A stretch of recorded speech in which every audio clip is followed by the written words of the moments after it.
हालेलुया। परमेश्वरलाई महिमा भएको साउनुहोस् हाम्रो शारीरिक आँखा यस गरी बन्द गर्नेछौँ भने हाम्रो आत्मिक आँखाहरूलाई हामीले यस गरी उगार्नेछौँ। खासै नगरेर तपाईँ कुन अवस्थाबाट आउनु भएको छ, तर ती सबै कुराहरू बिर्सेर परमेश्वरको आनन्दमा आज उहाँको उपस्थितिमा हामी जानेछौँ। ओ हालेलुया, महिमा तपाईँलाई, प्रशंसा आदर तपाईँ परमेश्वरलाई, तपाईँ राजाहरूको राजा अनि तपाईँ परमेश्वर हुनुहुन्छ। आज त्यो सिंहासनमा स्थिर तपाईँ विराजमान हुनुहुन्छ परमेश्वर। आज तपाईँ देख्नुहुन्छ हाम्रो हृदयलाई परमेश्वर।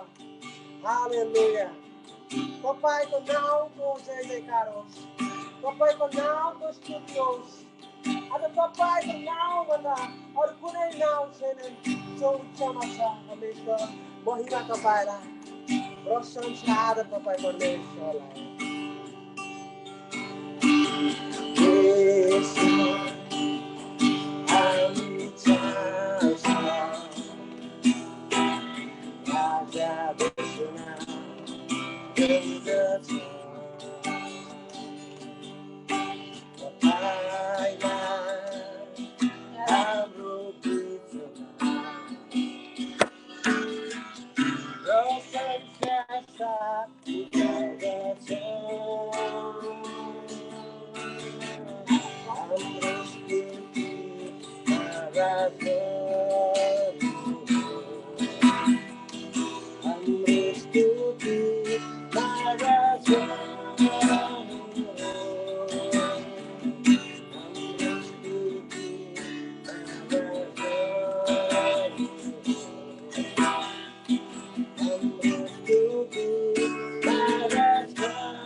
धन्यवाद समय परमेश्वर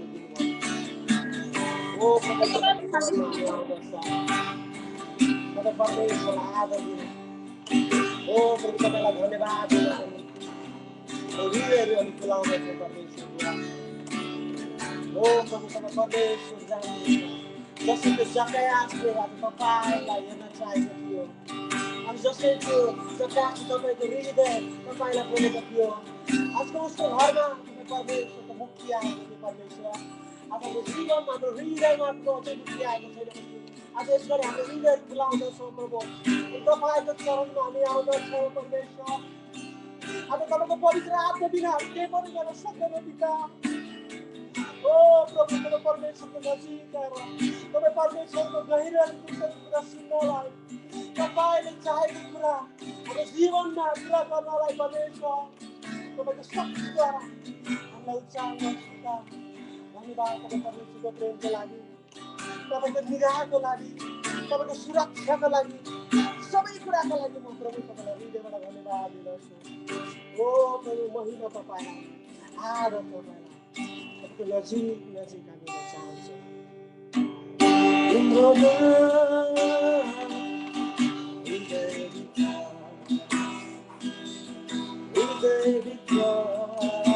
यसो भित्र हामी सबैलाई आउनेछ। तिम्रो हृदयभित्र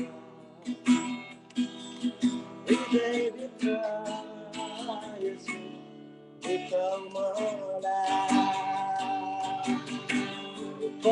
उपस्थितिको गहिराइमा लैजाऊ मलाई।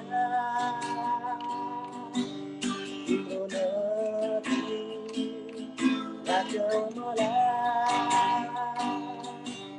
तिम्रो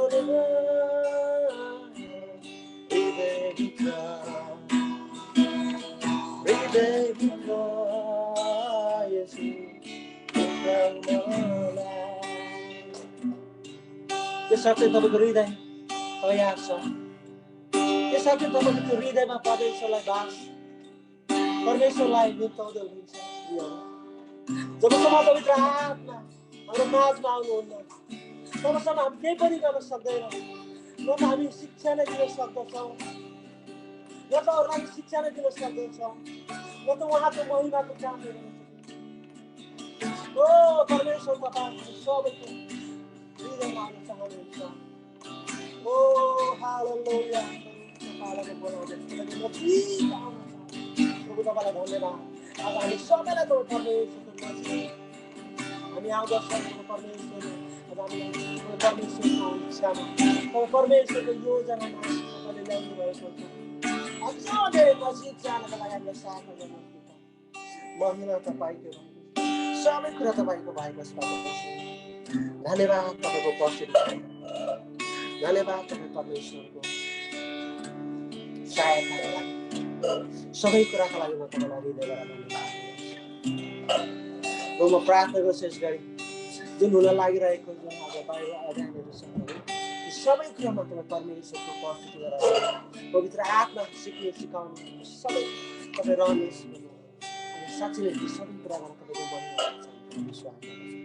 धन्यवाद प्रभु तपाईँको उपस्थितिको लागि। छोटो आराधनामा प्रभु तपाईँ परमेश्वरलाई राख्दै म विश्वास गर्दछु आज हाम्रो यो आराधना तपाईँ परमेश्वरलाई छोटो बेटी प्रार्थनालाई आश गर्दछु। यसु प्रभुको आमेन। हालेलुया।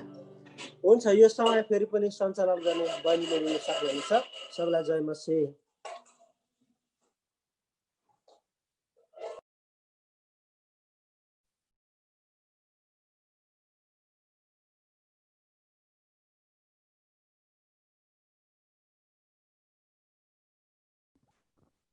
हेलो, यहाँहरू सबैजनालाई जय मसीह छ।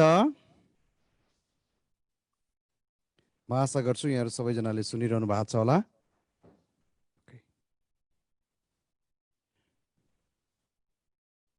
ओके, आजको हामी क्लासमा अगाडि बढिहाल्नेछौँ। प्रभुलाई स्तुति भएको छ। हामीले हिजो पनि राम्रोसँगले हामीले बाइबल कसरी अध्ययन गर्ने, शान्त समयमा बाइबलको अध्ययन तरिकाहरू, तौर तरिकाहरू हामीले सिक्यौँ। म आशा गर्छु यहाँहरूलाई धेरै नै हिजोको अध्ययनले फाइदा पुगेको छ। बाइबल अध्ययनमा यहाँहरूलाई अभिरुचि निश्चय नै बढाउनेछ। र आजको क्लासमा आज हामी हिजोकै विषयलाई अझै राम्रोसँगले समेट्ने गरी आज हामीले अब वचन कसरी प्रचार गर्ने, प्रवचन प्रचार गर्दा ध्यान दिनुपर्ने कुराहरू के हो भन्ने विषयमा सिक्नेछौँ। र आज हामीलाई समयले साथ दियो भने खण्डमा आधारित मेसेज है, खण्डमा आधारित प्रवचन टेक्स्टुअल मेसेज पनि आज हामी प्र्याक्टिस गर्नेछौँ एकअर्कामा। अनि एकअर्कामा प्र्याक्टिस गर्दै हामी अगाडि बढ्नेछौँ। र म यो समय यस घडी आज हाम्रो यहाँनिर पहिलोचोटि क्लासमा आउनुभएको कोही हुनुहुन्छ भने उहाँलाई म यो समय दिन्छु। मैले गल्ती गरिनँ भने अबागस हुनुहुन्छ। यदि उहाँ नयाँ हुनुहुन्छ भने उहाँलाई म यो समय दिन्छु छोटो परिचय दिनको लागि। हजुर, कोही नयाँ हुनुहुन्छ? ओके, यदि हुनुहुन्न भने ठिकै छ, हामी परिचय गर्दै नै जानेछौँ। र म यो समय यस घडी आजको हाम्रो क्लासलाई प्रार्थना गरिदिनु हुनुको लागि आदरणीय पास्टर कविराज तिमोथी हामीसँग उहाँ कनेक्टेड भइसक्नु भएको छ, आजको क्लासमा सहभागी भइसक्नु भएको छ। उहाँलाई म अनुरोध गर्दछु प्रार्थना गरिदिनको लागि। हुन्छ पास्टर, जय मसी। जय मसी। हुन्छ, हामी प्रार्थना गर्छौँ आजको क्लासको लागि। महान अनि एकमात्र हाम्रो सारा सृष्टिका मालिक तपाईँ जो हिजो आज भोलि सदा सर्वदा एक समान रहनुहुने हाम्रो परम धन्यका अनुग्रहकारी परमेश्वर, हामी तपाईँलाई धेरै धन्यवाद दिन्छौँ। यो बिहानी अनि कति ठाउँमा साँझ छ प्रभु, हामी प्रत्येकजनासँग तपाईँको उपस्थिति छ। र खास गरी हिजो हामी सिक्दै थियौँ प्रभुजी, कसरी तपाईँको वचनलाई हामी अध्ययन गर्न सक्छौँ, कसरी प्रभावकारी रूपबाट अध्ययन गर्ने भन्ने कुराहरू हामी सिकेका छौँ। र आज हामी जुन विषयदेखि हामी सिक्दैछौँ प्रभुजी, अनि कसरी तपाईँको वचन प्रचारको लागि तयारी गर्ने, यो वचन प्रचार कसरी गर्ने, कसरी प्रभावकारी वचन प्रचार गर्न सकिन्छ, ए परम पवित्र परमेश्वर तपाईँले हामीलाई सिकाउँदै हुनुहुन्छ तपाईँको आफ्नो दास छोराद्वारा भएर। प्रभु तपाईँको आत्माको उपस्थिति हामीसँग दिनुहोस् र तपाईँको आत्माको सामर्थ्यले प्रभुजी हामी आफ्नो बलले, आफ्नो बुद्धिले, आफ्नो विवेकले त केही पनि गर्न सक्दैनौँ, तर तपाईँको आत्माको प्रभावमा, तपाईँको आत्माको हस्तक्षेपमा प्रभु तपाईँले हामीलाई सिकाउनुहोस्। सिक्ने सिकाउने बिचमा भएर तपाईँले हामी बिचमा मध्यस्थता गरिदिनुहोस् प्रभु। कुनै पनि इन्टरनेटका समस्याहरू, कुनै पनि प्रकारको समस्याहरू नभएको होस् प्रभु। तपाईँको आत्माको उपस्थिति हमेसा हाम्रो साथमा रहन सकोस् र विशेष गरी तपाईँको दास छोरा जसले सिकाउँदै हुनुहुन्छ उहाँको जीवनमा प्रभु तपाईँको आत्माले तपाईँले भएर सिकाउनुहोस्, येशू प्रभुको नाममा आमेन। हुन्छ पास्टर कविराजज्यूलाई धेरै धन्यवाद छ। आउनुहोस्, अब आज हामी कसरी चाहिँ प्रवचन तयार बनाउने र प्रवचनको विषय, प्रवचन प्रचार गर्दाखेरि ध्यान दिनुपर्ने कुराहरूको विषयमा आज हामी सिक्नेछौँ। र पहिलोचोटि त हामीले प्रवचनको विषयमा यो प्रवचन भन्ने शब्द चाहिँ यो एक प्रकारको कला हो है, कला हो। र यो जब कुनै पनि सङ्गीतमा कला र गला दुईटाको सम्मिश्रण हुन्छ, अनि यो दुईटा कुराले चाहिँ के गर्दछ त भन्दाखेरि एउटा सङ्गीत जसरी सुमधुर हुँदछ अनि सङ्गीतले सन्देश प्रवाह गर्दछ अनि दर्शक श्रोताहरूको हृदयको तहसम्म पुग्दछ, त्यसरी नै प्रवचन पनि के हो त प्रियहरू, यो पनि एउटा कला हो। यो होमेलेटिक्स भन्छ यसलाई इङ्ग्लिसमा, प्रवचन कलालाई। अनि यो होमेलेटिक्स भन्ने शब्द चाहिँ लेटिन वर्ड होमिलिया भन्ने शब्दबाट आएको, होमिलिया भन्ने शब्दबाट आएको। अनि यसको अर्थ चाहिँ के हुन्छ भन्दाखेरि होमिलियाको अर्थ चाहिँ बातचित गर्नु, कन्भर्सेसन, बातचित गर्नु, आपसी कुराकानी गर्नु एकअर्कामा, जसलाई म्युचुअल टक पनि भन्छ। अनि वाद विवाद गर्ने, डिस्कसन भन्ने यसको अर्थ पनि आउँदछ। अर्को चाहिँ अनि विश्वास दिलाउनु, पर्सुएसन, श्रोतालाई, सुन्ने व्यक्तिलाई विश्वास दिलाउने हो है, पर्सुएसन पनि भन्दछ। र यी कुराहरू चाहिँ यो होमिलिया भन्ने शब्दले, लेटिन शब्दले चाहिँ हामीलाई दिँदछ। अनि यसैबाट नै होमिलेटिक भन्ने शब्दको के भयो त विकास भएको, जसको अर्थ चाहिँ प्रवचन कला भन्छ होमिलेटिक्समा। र पहिलो कुरा हामीले थाहा पायौँ कि प्रवचन जल्दो बल्दो बनाउनको निम्ति, प्रवचन एकदम प्रभावशाली बनाउनको लागि, प्रवचनलाई यसलाई एकदमै प्रभावकारी असरमन्द बनाउनको लागि चाहिँ हामीलाई प्रवचन कला सम्बन्धी चाहिँ हामीलाई त्यसको चाहिँ हामीलाई तौर तरिकाहरू चाहिँदछ है। हामीलाई त्यसको केही आइडिया, गाइडलाइनहरू चाहिँदछ। जब गाइडलाइनहरू हामीले पाउँदछौँ अनि गाइडलाइन पाइसकिसकेपछि चाहिँ प्रियहरू हामीले चाहिँ राम्रोसँगले प्रवचन प्रचार गर्न सक्दछौँ। आज कतिचोटि हामीलाई यो प्रवचन सम्बन्धी सठिक यसको ज्ञान तालिम हामीलाई नभएको कारणले गर्दाखेरि कतिचोटि हामीले प्रवचन प्रचारमा प्रभावकारिता ल्याउन सकिरहेका हुँदैनौँ। अनि प्रवचन एकदमै शक्तिशाली रूपमा प्रस्तुत हुन सक्दैन कतिचोटि। र पहिलोचोटि चाहिँ प्रवचन तयार बनाउने कुरामा म आशा गर्छु यहाँहरूसँग नोटबुक र तपाईँहरूसँग डट पेन छ भने तपाईँले लेख्नु सक्नुहुन्छ। पहिलो चाहिँ हामी तयारीको साथमा आउनु पर्दछ है। प्रवचन हामीले प्रस्तुत गर्दाखेरि चाहिँ हामी गर्नुभन्दा अगाडि चाहिँ हाम्रो चाहिँ धेरै एकदम वेल प्रिपेरेसन हुनुपर्दछ। अनि जब हामीले चाहिँ प्रवचनलाई चाहिँ हामीले सर्मन है प्रवचनलाई हामी जब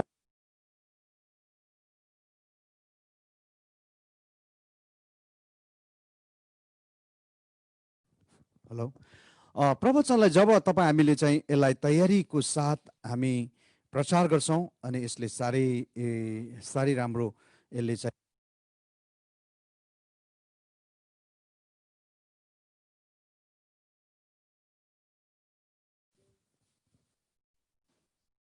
हजुर यसले गर्दाखेरि तयारी छ भने प्रियहरू के हुन्छ भन्दा ब्याट्री सिद्धै होला पास्टर बाबु।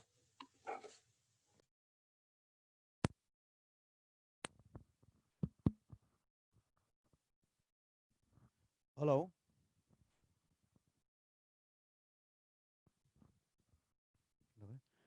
तपाईँले मलाई सुन्दै हुनुहुन्छ? अलिक भोल्युम बढाइदिनु तपाईँ। हेलो सुन्दैछौँ पास्टर बाबु। हजुर हजुर हजुर तयारीको साथमा हामीले प्रवचन चाहिँ हाम्रो के हुनुपर्ने रहेछ, हामी तयारीको साथमा आउनुपर्ने रहेछ। अनि यो तयारीले के गर्दछ भन्दाखेरि हामी के प्रचार गर्ने हो, हाम्रो सन्देश के हो, अनि हाम्रो सन्देशको मूल विषय के हो, मूल उद्देश्य के हो, हामी के को लागि प्रचार गर्दैछौँ, अनि त्यो कुरा चाहिँ तपाईँ हामीलाई राम्रोसँगले थाहा हुँदछ है। यसले गर्दाखेरि तयारीको साथमा आउनाले चाहिँ के हुन्छ भन्दाखेरि हामी टाइम पङ्क्चुअल हुन्छौँ। तयारीको साथ प्रवचन प्रचार गर्दाखेरि चाहिँ हामी हाम्रो डेस्टिनेसनमा हाम्रो लक्ष्यमा पुग्छौँ है। अनि लक्ष्यमा पुग्छौँ अनि जताभावी हामी बोल्ने कामहरू गर्दैनौँ, जेपिटी बोल्ने त्यस्तो बाध्यताहरू आउँदैन। तपाईँ हामीले कतिचोटि सुनेका छौँ मान्छेहरूलाई, प्रभुको वक्ताहरूलाई उहाँहरूले राम्रोसँग अगाडिदेखि तयार गर्नुभएको छ भने एउटा निश्चित समय ठिक समयभित्र उहाँले वचन सक्नुहुन्छ, सन्देशहरू प्रचार गरेर सिद्ध्याउनुहुन्छ अथवा सिद्धिन्छ। तर प्रचार तयारी छैन भनेदेखि चाहिँ एकदमै लामो गक्कै गर्छ, किनभने गन्तव्यमा ऊ पुग्न एकदमै उसलाई गाह्रो हुन्छ बिना तयारीको कारणले गर्दाखेरि। अनि कसैले भनेको छ कि बिना तयारी प्रवचन, बिना तयारी परमेश्वरको सन्देश प्रचार गर्नु चाहिँ अक्षम्य पाप पनि भनेको छ है कति थियोलोजियनहरूले, कति प्रभु ईश्वर शास्त्रीहरूले। र यसले गर्दाखेरि अनि हामी यो तयारी हामीले गऱ्यौँ भने हामीले जताभावी बोल्ने समस्याहरूबाट अनि अरू मानिसहरूलाई घोचपेच गर्ने, अरू मान्छेहरूलाई त्यसले चाहिँ असर मन दुखाउने, मान्छेहरूको चित्त दुखाउने कुराहरूबाट हामी जोगिन सक्छौँ। तयारी छैन भने चाहिँ हामीले त्यस्तो प्रकारको अक्षम्य पापहरू गरिपठाउँदछौँ। दोस्रो कुरो, प्रवचन तयार प्रवचन प्रचार गर्दा ध्यान दिनुपर्ने दोस्रो कुरो चाहिँ प्रियहरू, पुल्पिटलाई हामीले दुरुपयोग गर्नु हुँदैन है। पुल्पिटलाई तपाईँ हामीले दुरुपयोग गर्नु हुँदैन। अनि पुल्पिटलाई चाहिँ तपाईँ हामीले चाहिँ कसरी चाहिँ हामीले दुरुपयोग गर्छौँ भन्दाखेरि चाहिँ जब हामी पुल्पिटलाई चाहिँ हामीले अरू मानिसहरूको लागि चाहिँ अरू मानिसहरूलाई चाहिँ पुल्पिटबाट कतिचोटि मान्छेलाई चाहिँ गोली हान्ने काम हुन्छ परमेश्वरको वचनको सट्टामा, त्यहाँबाट चाहिँ है बाँडहरू हान्ने कामहरू हुँदछ। यसले गर्दाखेरि यो तरिकाले चाहिँ हामीले पुल्पिटलाई दुरुपयोग गर्दछौँ।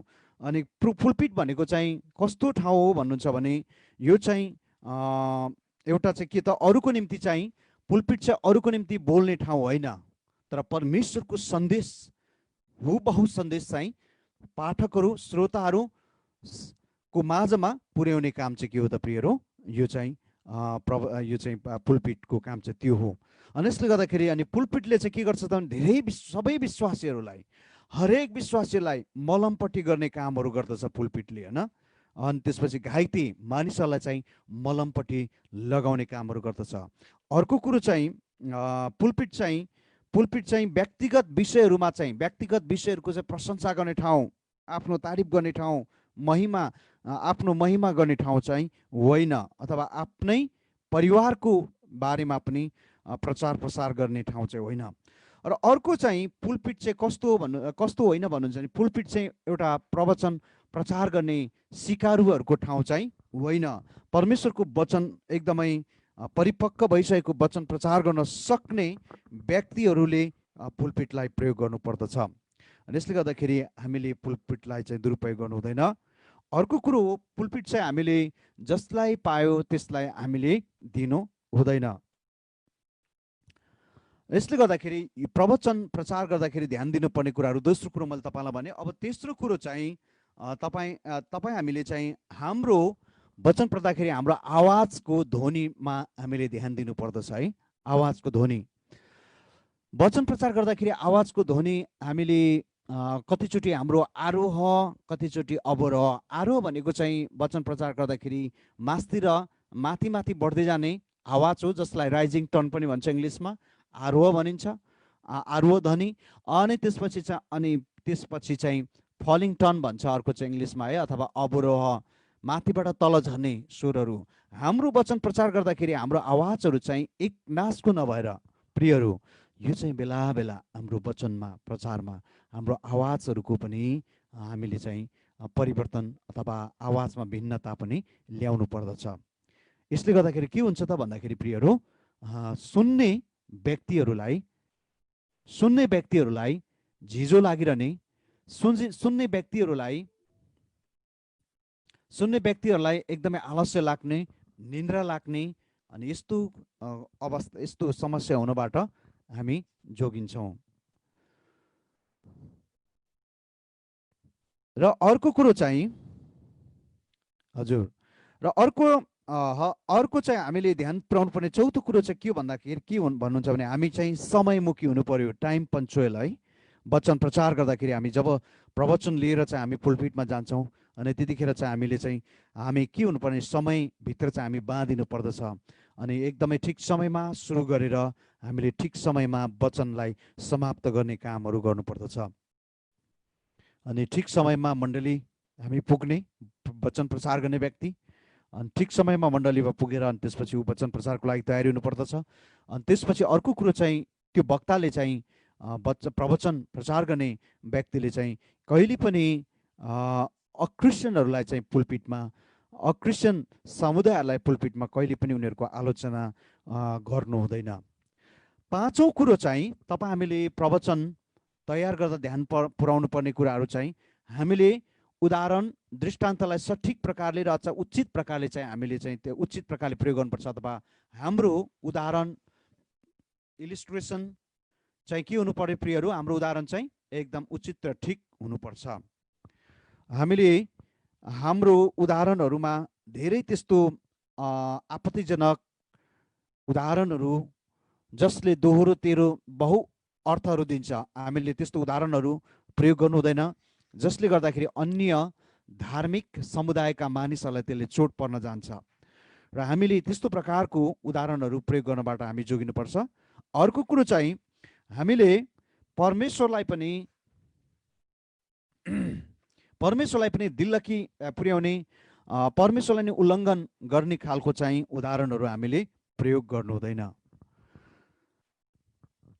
म तपाईँहरूको माझमा एकदमै सरल अगाडि बढिरहेको छु उदाहरणहरू प्रयोग गर्ने कुराहरूमा। अनि कतिचोटि हामीले प्रवचन प्रचार गर्दाखेरि कतिपय व्यक्तिहरूले वचनको फ्लो भइरहेको बेलामा वचनको सन्देश एकले अर्कालाई कनेक्टिङ गरिरहेको हुन्छ, वचनको विभिन्न मुख्य बुदाहरूबाट अनि सहायक बुदामा गइरहेको हुन्छ, अनि एउटा बुदाले अर्को बुदालाई चाहिँ कनेक्टिङ गर्दै जोड्दै लगिरहेको हुन्छ।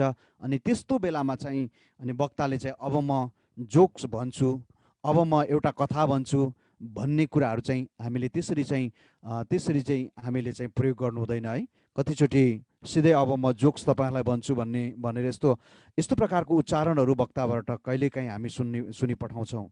अनि पुलपिट चाहिँ हामीले अघि थाहा पायौँ दुरुपयोग गर्नु हुँदैन, जोक्स भन्ने ठाउँ होइन। वास्तवमा पुलपिट चाहिँ दन्त्य कथाले भरिएर प्रचार गर्ने त्यो ठाउँ पनि होइन। यसले गर्दाखेरि हामीले परमेश्वरको वचनको सत्यता चाहिँ हामीले त्यहाँ प्रचार गर्नुपर्दछ। र यसले गर्दाखेरि हामीले उदाहरणहरू पनि एकदमै सठिक प्रकारले दिनुपर्दछ। अर्को कुरो म तपाईँलाई बताउन चाहन्छु, छैटौँ कुरो हामीले हाम्रो प्रवचन प्रचार गर्दाखेरि ध्यान पुर्याउनु पर्ने चौथो कुरो चाहिँ हाम्रो आँखाको सम्पर्क एकदमै ठिक हुनुपर्छ प्रियहरू। कतिचोटि हामीले आँखाको सम्पर्कहरू कतिचोटि अब वक्ताहरू पहिलोचोटि दोस्रोचोटि अगाडि पुलपिटमा खडा हुँदाखेरि अथवा कहिलेकाहीँ चाहिँ वक्ताहरूलाई त्यो डर त्रासको कारणले गर्दाखेरि, नर्भसको कारणले गर्दाखेरि, लाजको कारणले गर्दाखेरि है, विशेष चाहिँ नर्भस भएको कारणले गर्दाखेरि वक्ताहरूले धेरैचोटि चाहिँ वक्ताहरूले श्रोताहरूलाई, सुन्ने व्यक्तिहरूलाई त्यहाँनिर उनीहरूले उसले चाहिँ आई कन्ट्याक्ट अथवा आँखाको सम्पर्क उसले गरिरहेको हुँदैन। आँखाको सम्पर्क चाहिँ हामीले चाहिँ एकदमै हरेक त्यहाँनिर उपस्थित हुनुभएको हरेक विश्वासीहरूलाई चाहिँ हामीले निहाल्नु पर्दछ।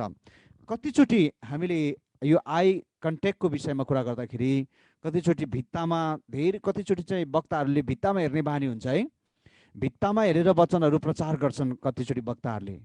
अनि कतिचोटि वक्ताहरूले चाहिँ हजुर कतिचोटि वक्ताहरूले चाहिँ एकदम आँखा चिम गरेर है, आँखा बन्द गरेर चाहिँ वचन प्रचार गर्दछन्। यसले गर्दाखेरि श्रोताले के सुनिरहेछ, श्रोताको ध्यान आकर्षण भएको छ कि छैन, अनि यो कुरा चाहिँ थाहा हुँदैन आँखा बन्द गरेपछि।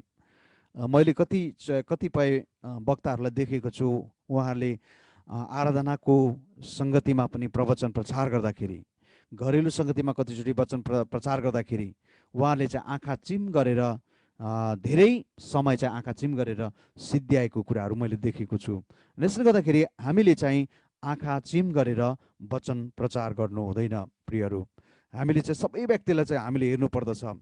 अनि सबै व्यक्तिको ध्यान विचार के भइरहेछ, वक्ताप्रति श्रोताहरूको ध्यान केन्द्रित भएको छ कि छैन, यो कुरो चाहिँ हामी वक्ताले प्रचार गर्ने वक्ताले हामीले थाहा पाउनु पर्दछ है। यसले गर्दाखेरि प्रवचन प्रचार गर्ने वक्ताको सफलता भनेको खालि उसले आफ्नो प्रवचन सन्देशहरू टप टु बटम, सुरुदेखि अन्तसम्म सबै कुराहरू सिद्ध्याउनु मात्रै वक्ताको सफलता होइन, तर वक्ताको सफलता त त्यहाँ पनि छ कि उसले हरेक श्रोताहरूको ध्यान उसले खिच्नु सक्नु पर्दछ। अनि श्रोताहरू उप्रति आकर्षित हुनु पर्दछ, श्रोताहरूमा विकर्षण हुनु हुँदैन। र अर्को कुरो म तपाईँहरूलाई, सातौँ कुरो चाहिँ म तपाईँहरूलाई बताउन गइरहेको छु। म सरर बगिराखेको छु तपाईँहरूको माझमा। हामी अहिले प्र्याक्टिसमा चाहिँ केही कुराहरू छलफल गर्ने नै छौँ। र अर्को चाहिँ हजुर सातौँ कुरो चाहिँ हामीले बडी ल्याङ्ग्वेज भन्छ नेपालीमा चाहिँ हाम्रो शारीरिक हावभाव, बडी ल्याङ्ग्वेज है, बडी ल्याङ्ग्वेज हामीले शारीरिक हावभावमा एकदमै हामीले ध्यान पुर्याउनु पर्दछ। शारीरिक हावभाव कतिचोटि वचन प्रचार गर्दाखेरि हामीले एकदमै ध्यान पुर्याउनु पर्ने कुराहरू, यो अम्ला ठडार चाहिँ कहिले पनि हामीले वचन प्रचार गर्नु हुँदैन है। यो अम्ला ठडाउने कुरो भनेको चाहिँ यो राम्रो बडी ल्याङ्ग्वेज होइन। यसले चाहिँ खबरदार, होसियार, यसले कुनै कसैलाई चेतावनी दिने, कसैलाई धम्की दिने, डर धम्कीको क्रममा चाहिँ यो अम्लाहरू प्रयोग गर्दछ। र हामी प्रियहरू, हामीले बडी ल्याङ्ग्वेजमा, शारीरिक हावभावमा कहिले पनि औँलाहरूलाई हामीले प्रयोग गर्नु हुँदैन है। अनि अर्को कुरो, बडी ल्याङ्ग्वेजमा हामीले वचन प्रचार भइरहँदाखेरि कतिचोटि चाहिँ वक्ताले चाहिँ तपाईँहरूले कतिको याद गर्नु भएको छ कि छैन, कतिचोटि चाहिँ वक्ताहरूले यो लगाएको चस्मा खोल्दै राख्दै पनि गर्नुहुन्छ है। अनि यो चस्मा खोल्दै राख्दै गर्दाखेरि श्रोताको ध्यानमा बाधा अवरोध पैदा हुँदछ। यसले गर्दाखेरि हामीले यो बडी ल्याङ्ग्वेज भित्र नै यो कुरालाई पनि हामीले एकदमै होसियार गर्नुपर्दछ। अनि कतिचोटि चाहिँ अब हामीले वचन प्रचार गर्दाखेरि कति वक्ताहरू एकदमै जोसिएर ताली पनि एकदम पिट्दै वचन प्रचार गर्ने, कतिचोटि ताली पिट्ने, कतिचोटि चुट्कीहरू बजाउने आदि इत्यादि हुनुपर्दछ। यसमा नै हामीले यसमा ध्यान पुर्याउनु पर्दछ है। यी कुराहरू भनेको बडी ल्याङ्ग्वेजमा एकदम ध्यान पुर्याउनु पर्ने कुराहरू हो। अर्को कुरो चाहिँ शारीरिक हावभावमा हामीले शारीरिक हावभावमा चाहिँ हाम्रो बडीले पनि कतिचोटि हाम्रो वचन प्रचार हामीले गर्दाखेरि कतिचोटि दुःखान्त, एकदमै दुःखदायी सन्देशहरू प्रवाह गर्दाखेरि हामीले त्यो कुराहरू बताउँदाखेरि हाम्रो मुहारहरूले पनि अनि त्यही प्रकारको सन्देश हाम्रो शारीरिक हावभावले दिनुपर्दछ। त्यतिखेर हाम्रो सिरियसनेस, हामीमा एउटा गम्भीरता, हामीले संवेदनशीलता हाम्रो वचन प्रचारमा देखिनु पर्दछ। हाम्रो शरीरको हावभावमा कतिचोटि एकदमै उत्साहित बनाउने कुराहरू हुँदछ, कतिचोटि एकदमै हर्क बढाइको कुराहरू हुँदछ, एकदमै आनन्दको कुरो हुँदछ। अनि त्यतिखेर हाम्रो मुहारहरूले दुःखी हावभाव, हाम्रो शरीरले चाहिँ त्यस्तो प्रकारको सन्देश दिनु हुँदैन। यसले गर्दाखेरि हाम्रो यो बडी ल्याङ्ग्वेज अनि हामी एउटा प्रवचन प्रचार गर्ने, एउटा प्रवचन प्रवाह गर्ने एउटा वक्ताको विशेष उसको शारीरिक हावभाव, उसको शरीरको हावभावबाट पनि धेरैचोटि श्रोताहरूलाई यसले चाहिँ राम्रो प्रभाव पनि पर्न जान्छ, नराम्रो प्रभाव पनि पर्न जाँदछ। त्यो कारणले गर्दाखेरि हामीले शारीरिक हावभावमा हामीले धेरै होसियार हुनुपर्दछ र हाम्रो शारीरिक हावभावकै क्रममा वक्ताको जहिले पनि ड्रेसहरू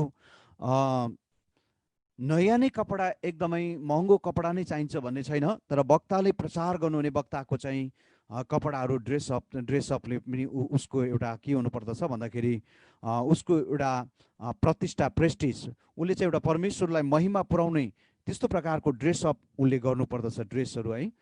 यसले गर्दाखेरि श्रोताहरूले पनि वक्तालाई हेर्नु बित्तिकै, उसको ड्रेसबाट हेर्नु बित्तिकै नै पहिलोचोटि अनि उनीहरूले आफ्नो हृदयमा ग्रहण गरिसकेको हुनुपर्दछ। यसले गर्दाखेरि हामीले कतिचोटि वचन प्रचार गर्दाखेरि वक्ताले एकदमै राम्रो उत्कृष्ट वचनहरू प्रचारहरू उसले गर्दाखेरि पनि कतिचोटि उसले लगाएको कपडाहरू, ड्रेसहरूले पनि कतिचोटि वितृष्णाहरू पैदा गर्न सक्छ। कति वक्ताहरूको मूल्य मान्यता के हुन्छ भन्दाखेरि वचन प्रचार गर्दाखेरि एकदमै ड्रेसमा त्यति ध्यान दिनु पर्दैन, आत्माको कुराहरू प्रचार गर्ने हो पवित्र आत्माको शक्तिमा भनेर कति वक्ताहरूले आफ्नो ड्रेसहरूमा ध्यान नदिएको पनि पाइन्छ यदाकदा। अनि यसले गर्दाखेरि एउटा वक्ताले चाहिँ आफ्नो ड्रेस कपडाहरूमा पनि एकदम ध्यान दिनुपर्दछ। कतिचोटि वक्ताहरूले वचन प्रचारहरू गर्न जाँदाखेरि म कतिचोटि देख्छु वक्ताहरूको पेनहरू एकदमै वचन प्रचार गरिरहनु भएको छ, पेनहरू तल चाहिँ एकदमै है तल जुत्ता मुनिहरू चाहिँ दोब्री राखेको छ। अनि कतिचोटि चाहिँ अब हामीलाई चाहिँ हाम्रो सन्देश हामीले प्रचार गर्नुभन्दा अगाडि नै श्रोताहरूले, दर्शकहरूले तपाईँ हामीलाई पहिला ग्रहण गर्नुपर्दछ। वक्ताको सफलताको विषयमा मैले तपाईँलाई बताउँदैछु है, यो शारीरिक हावभावकै क्रममा। अनि यसले गर्दाखेरि त्यस कारणले गर्दाखेरि हाम्रो ड्रेसहरू स्वाभाविक हुनुपर्दछ, अस्वाभाविक हुनु हुँदैन। हुन्छ, मैले तपाईँहरूलाई यो प्रवचनहरू तयार बनाउने विषयमा ध्यान पुर्याउनु पर्ने कुराहरू मैले तपाईँहरूलाई बताएँ र मोटामोटी तपाईँलाई मैले 7वटा कुराहरूमा ध्यान दिने कुराहरू मैले तपाईँहरूलाई अहिले बताएँ। र अब म तपाईँहरूलाई यस समय यस घडी अब वचन प्रचार गर्दाखेरि हामी आज केही खण्डबाट हामीले चाहिँ यहाँनिर सिक्नेछौँ। खण्डबाट हामी प्र्याक्टिकली आजको क्लास हुनेछ, प्र्याक्टिकल रूपमा हामी गर्नेछौँ। तपाईँहरूलाई म अलिकति प्र्याक्टिकलमा लानुभन्दा अगाडि एक दुईवटा कुराहरू म तपाईँलाई बताउनु पर्यो, सत्य तथ्य कुराहरू। हामीले वचनहरू प्रचारहरू कतिचोटि सुन्दाखेरि वक्ताबाट, कतिचोटि वक्तामा चाहिँ के हुन्छ भन्नुहुन्छ भने धेरै जसो चाहिँ हामीले वचनहरू सुन्दाखेरि, वक्ताहरूबाट प्रवचनहरू हामीले सुन्दाखेरि धेरैचोटि त्यो वक्ताको भनाइहरू दोहोरिरहन्छ। प्रियहरू, जतिवटा म्यासेजहरू उहाँले ल्याउँदाखेरि पनि कतिचोटि त्यस्तो प्रकारको एउटा थेगोहरू आइरहन्छ, कतिचोटि त्यो सिकाउने कुराहरू, वचन प्रचार गर्ने कुराहरू त्यही वाक्य घरिघरि आउँछ। अनि कतिचोटि चाहिँ प्रियहरू जुनसुकै टपिकमा विषयमा बोल्दाखेरि पनि के हुन्छ भन्नुहुन्छ भने त्यही सरकारी पदहरू आइरहन्छ। मैले सरकारी पद भन्छु त्यसलाई, वचनको बाइबल खण्ड होइन, बाइबलको वचनहरू चाहिँ सरकारी पद जस्तै खालि जुनै विषयमा पनि अनि त्यही कुराहरू मात्रै आइरहेको, दोहोरिरहेको कुराहरू देख्छौँ। अनि यो किन यस्तो हुनु गयो त? किन त्यो वक्ताको जुनसुकै विषयमा उहाँले बोल्नु हुँदाखेरि पनि घरिघरि उहाँले सिकाउने कुरो एउटै एकनासको किन हुन्छ त भन्दाखेरि कतिचोटि वक्ताहरूले चाहिँ वचन प्रचार गर्दाखेरि प्रवचनको प्रकारहरू थाहा नभएको कारणले नि यस्तो भएको हो। प्रवचनको प्रकारहरू म तपाईँलाई सामान्य रूपमा बताउँ। प्रवचनको प्रकारहरू चाहिँ एउटा चाहिँ व्याख्यात्मक प्रचार हुन्छ है, व्याख्यात्मक। अनि यो व्याख्यात्मक चाहिँ एकदमै एक पदले अर्को पदलाई सपोर्ट गर्ने, त्यो विशेष एउटा निश्चित खण्डबाट चाहिँ वक्ताले प्रचार गर्नुहुन्छ। अनि त्यहाँनिर चाहिँ वक्ताले प्रचार गर्दाखेरि चाहिँ त्यो खण्डभित्रको त्यहाँको शिक्षाहरू, त्यहाँको रहस्यहरू, आत्मिक प्रकाशहरू त्यहाँबाट मात्रै वक्ताले बाँड्नुहुन्छ है। उहाँ बेला बेलामा सान्दर्भिक पदहरूतिर पनि जानुहुन्छ, साङ्ले पदहरू, त्योसँग मिल्ने पदहरू, तर फेरि पनि वक्ता फर्केर आएर त्यही खण्डभित्रबाट अनि तीबाट मुख्य सन्देशहरू, शिक्षाहरू उहाँले बाँड्नुहुन्छ। अनि यसले गर्दाखेरि व्याख्यात्मक प्रचार, अनि यो व्याख्यात्मक प्रचारमा चाहिँ के हुन्छ भन्नुहुन्छ भने व्याख्यात्मक प्रचारमा धेरै मेहनत गर्नुपर्ने हुन्छ। वक्ता चाहिँ त्यो खण्डभित्र धेरै डुबुल्की मार्नुपर्ने हुन्छ। वक्ताले ती भित्रकै सन्देशहरूलाई निचोरेर त्यहाँबाट सन्देशहरूलाई चाहिँ जम्मा गरेर त्यहाँबाट त्यहाँका भित्रका कुराहरूलाई अन्वेषण गरेर है, त्यहाँका कुराहरूलाई चाहिँ रिसर्च गरेर अनुसन्धान गरेर अनि वक्ताले त्यहाँबाट चाहिँ त्यहाँको चाहिँ एकदमै एक्युरेट आत्मिक शिक्षा त्यस खण्डभित्रमा ती खण्डको आधारमा रहेर अनि वक्ताले प्रचार गर्नुहुन्छ। अनि यसले यो व्याख्यात्मक प्रचारले चाहिँ धेरैभन्दा धेरै विश्वासीहरूलाई यसले चाहिँ बाइबलको एकदम गहिरो शिक्षातिर डोर्याउने काम गर्दछ। हजुर, अनि यसले गर्दाखेरि अर्को चाहिँ टपिकल है, अर्को चाहिँ टपिकल सर्मन अथवा शीर्षकमा आधारित प्रवचन। दोस्रो चाहिँ प्राय चाहिँ हामीले सुनिरहेको धेरै प्रवचन मध्येमा चाहिँ टपिकल सर्मन हामीले सुन्ने गर्दछौँ, जहीँ चाहिँ एउटा शीर्षकमा रहेर वक्ताले वचन तयार बनाउँदछ। यो धेरै सजिलो पनि हुने गर्दछ। टपिकसँग मिल्ने अनि पदहरू अनि वक्ताले खोजी कार्य गर्नुहुन्छ अनि त्यहाँबाट वक्ताले सिकाउनुहुन्छ। यो शीर्षकमा कुनै पनि विषयको शीर्षकमा रहेर वचन प्रचार हुँदछ। र अर्को चाहिँ टेक्स्टुअल है, अर्को चाहिँ टेक्स्टुअल मेसेज, टेक्स्टुअल सर्मन। र मैले तपाईँलाई बताउनु खोजेको तेस्रो चाहिँ यो चाहिँ खण्डमा आधारित प्रवचन है, खण्डमा आधारित। त्यो चाहिँ एउटा विशेष खण्डभित्र रहेर अनि त्यहाँबाट चाहिँ अनि मुख्य बुदाहरू लिने गरिन्छ, सीमित मुख्य बुदाहरू, अनि त्यो मुख्य बुदाबाट त्यहाँबाट अनि त्यसको उपबुदाहरू बनाइन्छ अनि त्यसपछि त्यहाँबाट चाहिँ नि अन्तिममा सारांशमा त्यहाँबाट चाहिँ त्यो खण्डहरूबाट के कुराहरू पाइयो त शिक्षा, के कुरा परमेश्वरले त्यहाँबाट सिकाउन चाहनुहुन्छ मण्डलीलाई, अनि त्यो कुरा चाहिँ वक्ताले पस्कने गर्नुहुन्छ है। खण्डमा आधारित अनि कतिचोटि चाहिँ अर्को चाहिँ बायोग्राफीमा, कतिको मानिसहरूको जीवनीमा आधारित पनि वचनहरू हामीले प्रवचनहरू सुन्ने गर्छौँ, कतिचोटि बायोग्राफिकल सर्मन है। र आज विशेष तपाईँलाई मैले बताउनु खोजेको तीनवटा सर्मन हो, टपिकल, अनि त्यसपछि अर्को चाहिँ एउटा चाहिँ शीर्षकमा आधारित, एउटा चाहिँ व्याख्यात्मक प्रवचन, अर्को चाहिँ खण्डमा आधारित। र आज म तपाईँहरूसँग छलफल गर्नुपर्ने विषय चाहिँ आज चाहिँ खण्डमा आधारित। र आज हामी यो खण्डमा आधारित प्रवचनको बारेमा आज हामी जब सिक्छौँ तब हामीलाई वचन प्रचार गर्दाखेरि हाम्रो सधैँभरि एउटै हामीले चलाउने पदहरू, हामीले चलाउने वाक्यहरू, शब्दहरू एउटै दोहोरिरहँदैन है प्रियहरू। हामीले खण्डमा त्यहाँभित्र चाहिँ हामी खोतलखातल गर्छौँ, हामी त्यहाँनिर घोत्लिन्छौँ त्यो खण्डमा, अनि त्यहाँबाट चाहिँ अनि त्यसपछि हामीले मण्डलीहरूलाई, विश्वासीलाई नयाँ आत्मिक भेराइटीहरू, आत्मिक हामीले चाहिँ डाइटहरू भनौँ अनि आत्मिक शिक्षाहरू चाहिँ हामी त्यहाँबाट सिकाउन सफल हुँदछौँ। यसले यो खण्डमा आधारित प्रवचनले चाहिँ यसले चाहिँ के गर्छ भन्नुहुन्छ भने प्रियहरू, हरेक विश्वासीलाई बाइबल पढ्नको निम्ति एकदम इच्छा शक्ति जगाउने काम गर्दछ।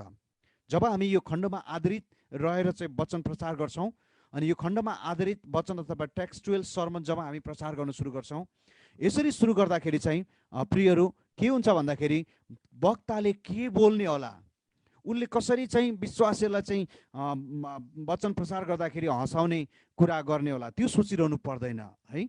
वक्ताहरूको ध्यान खिच्नको लागि उनले विभिन्न युक्तिहरू निकाल्नु उनले त्यति साह्रो उनलाई जरुरी हुँदैन, किनभने ऊ आफ्नो वचन प्रचार गर्ने त्यो खण्डमा परिचित हुँदछ। Excuse me.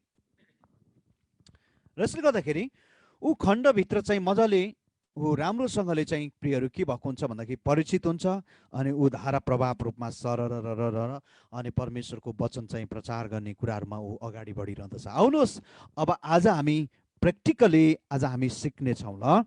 तपाईँहरू सबैजनाले पुरानो करार दोस्रो सामुएलको पुस्तक 12 अध्याय तपाईँले पल्टाउनुहोस् ल। धेरैचोटि हामी पुरानो करारबाट वचनहरू त्यति सुन्दैनौँ, तर पुरानो करारबाट नि वचन प्रचार गर्नु एकदमै साह्रै नै गजब हुँदछ। एकदमै पुरानो करारबाट नि परमेश्वरको वचन प्रचार गर्न धेरै नै उपयोगी छ। र आज हामी दोस्रो सामुएलको पुस्तकबाट 12 अध्यायको चाहिँ 1 देखि 13 पदबाट आज हामी खण्डमा आधारित आज हामी सर्मन अथवा प्रवचन हामी सिक्नेछौँ ल। अनि म तपाईँहरूलाई निवेदन गर्छु, म तपाईँहरूलाई आग्रह गर्दछु कि हामी एकअर्कामा छलफल पनि गर्नेछौँ। अनि तपाईँले त्यहाँबाट चाहिँ सिक्नुभएको कुराहरू तपाईँले बताउनुहोस्, सेयरिङ गर्नुहोस्, जसले गर्दाखेरि हाम्रो आजको क्लास आजको हाम्रो क्लास चाहिँ पार्टिसिपेटोरी हुन्छ है, सहभागीमूलक हुन्छ आजको हाम्रो क्लास। अनि म धेरै सहभागीमा धेरै म विश्वास गर्छु, मलाई मनपर्छ।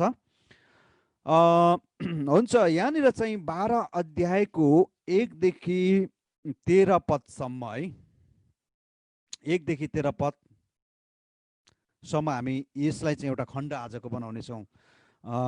अलिकति झन्डै लामो टेक्स्ट हो कि जस्तो देखिन्छ, तर पनि केही छैन, आज हामी यहाँबाट सिक्नेछौँ कसरी चाहिँ हामीले खण्डमा आधारित वचनहरू प्रचार हामीले गर्नुपर्छ।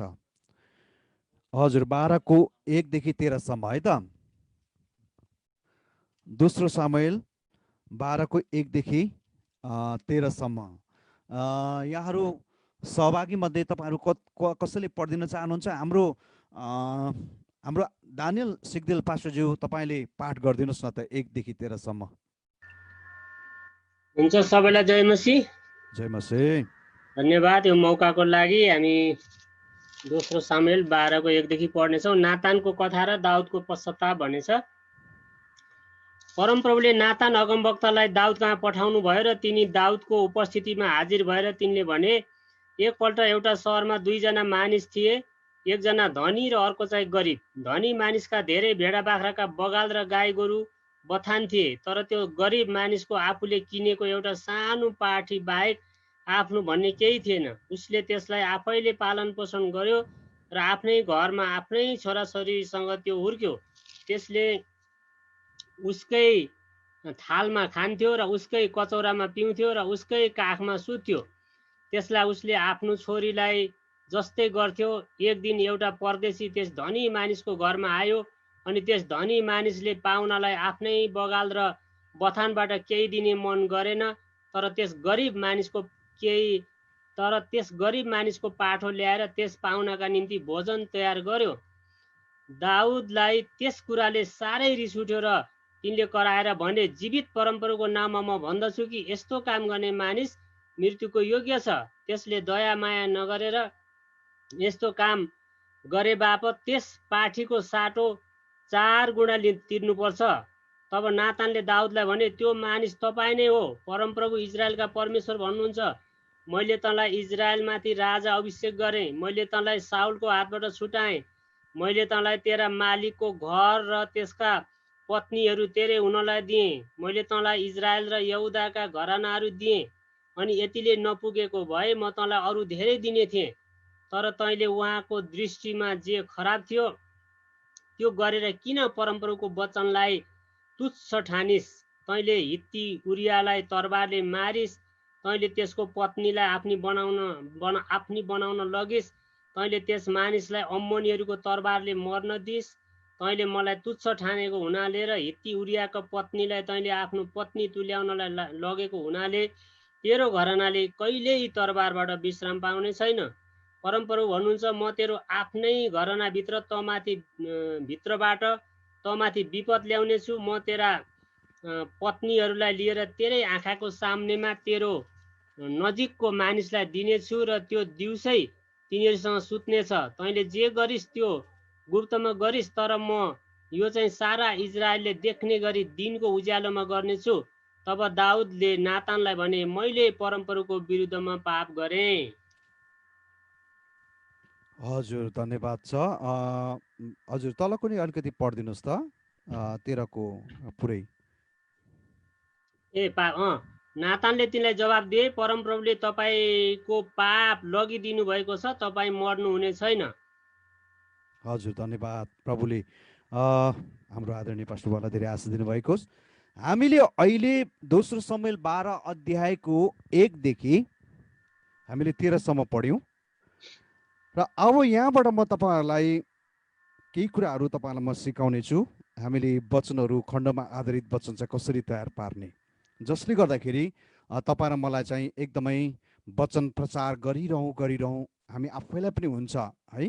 अनि हरेक खण्डबाट नयाँ नयाँ तपाईँले आत्मिक शिक्षाहरू पाउनुहुनेछ, नयाँ नयाँ आत्मिक प्रकाशहरू पाउनुहुनेछ। त्यो रहस्य तपाईँले बाहिर चाहिँ प्रकटीकरण गर्न सक्नुहुन्छ। अनि त्यसपछि यसले चाहिँ के हुन्छ भन्दाखेरि मण्डलीको विश्वासीहरूलाई पनि यसले चाहिँ भिन्नै प्रकारको आत्मिक न्युट्रिसनहरू अथवा पौष्टिक तत्त्वहरू चाहिँ यसले उपलब्ध गराउने काम गर्दछ।